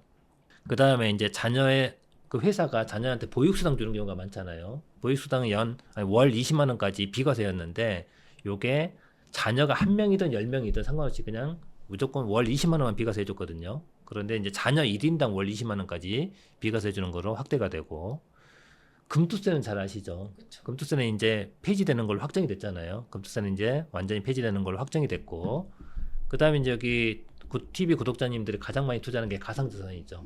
가상자산은 원래 이제 25년부터 과세였잖아요. 그거를 27년부터 과세하는 걸로 이게 유예가 됐고, 이제 금투세가 폐지가 되다 보니까 이제 따라오는 게 증권거래세예요. 원래 증권거래세는 코스피 코스닥 0.2%였거든요. 근데 이제 금투세를 과세하는 조건으로 증권거래세를 0.15%로 낮췄는데, 이제 금투세가 폐지가 되다 보니까 굳이 증권거래세를 낮춰줄 이유가 없잖아요. 그래서 증권거래세가 이제 2026년부터 0.2%로 다시 증가합니다. 그리고 이제 가장 많이 물어보는 게 다주택자 양도세 중과가 부활하는 거냐 안 하는 거냐. 이거 정말 많이 물어보시더라고요. 오늘 기사가 났어요. 오늘 기사가 아니고 1월 4일 날 어제 네. 한국경제에서 원래 보통 기존에 이 다주택자 양도세 중과를 1년 단위로 계속 유예하고 있었잖아요. 그쵸. 그 유예가 어디에서 많이 발표가 됐냐면은 이제 연도 초에 발표하는 경제정책 운영 방향이라는 게 있습니다. 거기에 항상 그게 들어가 있었어요. 근데 한국경제에서 그걸 어떻게 입수를 했는지 아직 발표를 안 했거든요. 거기를 입수해서 봤더니 다주택자 양도세 중과가 유예한다는 게 빠져 있더라. 그럼 올해 부활하는 거냐? 그 부활하는 거라고 기사를 딱 내버렸어요. 그런데 어제 오후에 바로 기재부에서 보도자료를 냈더라고요. 기재부 금융세제과에서 재산세과에서 다주택자 양도세 중과 부활은 아직 확정된 게 아니다. 그 좀 기다려봐야 될 것 같습니다. 근데 제 개인적인 생각, 이건 그냥 순수한 제 개인적인 뇌피셜인데 제가 보기에는 중과 부활 안 할 것 같아. 오, 그래요? 왜 그럴까요? 아직 모릅니다. 저는 선거 때문에? 이제 선거도 영향이 있고요. 네. 제가 보기에는 이런 것 같아요. 우선 이재명 대통령의 공약이 뭐였냐면은 세금으로 집값 잡지 않는다. 그쵸. 예, 그게 이제 가장 큰 이유고요. 네. 첫 번째. 왜냐면은 이 공약을 막 무시하고 그러진 않더라고요. 지금 현재 정부는. 근데 그것도 굉장히 중요한 이슈이긴 하고, 두 번째가 이제 그때 지방선거가 있잖아요. 네. 지방선거도 사실 영향을 안 미친다고 볼 수는 없고, 그 다음에 이제 저는 더 중요한 이유가 있다고 생각합니다. 제가 기재부 관계자라고 그러면은 저는 이런 판단을 할 것 같아요. 과연 중과를 부활했을 때 우리가 노리는 정책 효과가 뭐냐? 집값을 잡는 거잖아요. 그쵸. 중과를 부활했을 때 세금을 더 걷는다는 게 아니에요. 정부는 집값을 잡으려고 하는 건데, 그럼 중과를 부활했을 때 집값이 잡히느냐? 사실 중과가 부활해 버리잖아요. 그러면은 다주택자들은 절대 집을 못 팝니다. 양도세 계산해 보면은 엄두가 안 나요. 중과가 됐을 때하고 안 됐을 때 차이 금액이 너무 커서, 최근에는 그리고 집값도 굉장히 올랐잖아요. 서울 같은 그쵸. 경우에. 그래서 뭐 양도 차익이 한 5억, 10억 이상 오른 데가 굉장히 많은데, 이런 주택들은 중과로 내버리면은 세금이 거의 어마무시하게 나옵니다. 제가 시뮬레이션 해보니까 양도 차익 10억이잖아요. 네. 그럼 세금이 7억 5천 나옵니다. 중과일 때. 네. 중과가 안 되면 약 3억 2천 정도밖에 안 나와요. 그러면 이제 진행자님 같은 경우는 이거 팔 수 있겠어요? 못 팔죠. 여기에다 취득세 냈죠. 이자 냈죠. 그 다음 보유세 냈죠. 팔 때 중개 수수료 내죠. 이러면은 1억 5천 정도도 안 나와요. 7억 5천 세금을 내버리면. 그래서 이런 경우에는 결국 못 팔아요. 못 팔면 어떻게 되는 거냐? 매물 잠김 현상이 심화됩니다. 그쵸. 지금 지금 안 그래도 토제 대폭적으로 지정하고 나서 매물 잠김이 엄청 심하잖아요. 전세 낀 물건이 없잖아요, 지금. 거기에다가 중과까지 이제 부활해 버리잖아요. 그러면은 매물이 지금보다 더 심하게 잠겨 버립니다. 그러면 오히려 집값이 잡히는 게 아니고 더 오를 수도 있습니다. 예전에 그 문재인 정부 때 규제를 수도 없이 쏟아냈잖아요. 근데 그때 집값이 잡혔나요? 안 잡혔죠. 안 잡혔죠. 그때도 매물 잠김 현상이 심했는데 지금은 더 심할 수도 있습니다. 그래서 제가 보기에는 이 중과를 부활하는 게 이 정책 당국의 큰 실수가 될 수도 있거든요. 그래서 이런 점들도 아마 감안하지 않을까. 그래서 저는 중과가 부활되지 않을 가능성이 더 높다. 거기에 한 표를 던집니다. 한 가능성 몇 %로 보실까요? 저는 한 8, 90% 이상이지 않을까 생각을 하는데, 네. 어제 그 한국경제 기사 보고 약간 놀라긴 했습니다. 경제정책 운영 방향에 진짜 안 들어가 있을까? 네. 만약에 이게 중과 부활을 중과를 다시 유예를 더 연장을 하면은 거기에 들어가 있을 텐데 기존 항상 거기 들어가 있었거든요. 근데 한국경제 기자가 잘 입수를 어떻게 했는지 모르겠지만 그게 원문을 입수한 건지 아니면 초안을 입수한 건지 그건 잘 모르겠습니다. 어쨌든 지켜봐야 되겠죠. 네, 오늘 김호영 세무사님과 함께 주식 투자 관련해서 이제 부동산 관련 절세 효과까지 이야기 나눠봤는데요.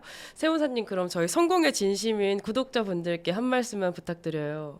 제가 뭐 투자자분들에게 뭐 어떤 말씀을 드리는 거는 큰 의미가 있는 것 같지는 않은데 이제 2026년 새해가 밝았으니까 주식 투자든 가상자산 투자든 부동산 투자든 투자하시는 모든 분야에서 이제 대박 나시기를 기원하고요. 이게 차익이 많이 나도 세금을 많이 내면 말짱 도루묵이라고 그러잖아요. 세금 공부도 꾸준히 하셔가지고 수익도 많이 내시고 절세도 하셔가지고 재산 증식에 큰 획이 되는 26년이 되기를 바라겠습니다. 네, 오늘 저희가 준비한 인터뷰는 여기까지고요. 오늘 인터뷰가 여러분의 투자 전략에 도움이 되셨다면 좋아요와 구독, 알림 설정 잊지 마시고 저희는 다음 인터뷰로 찾아뵙겠습니다. 감사합니다. 감사합니다.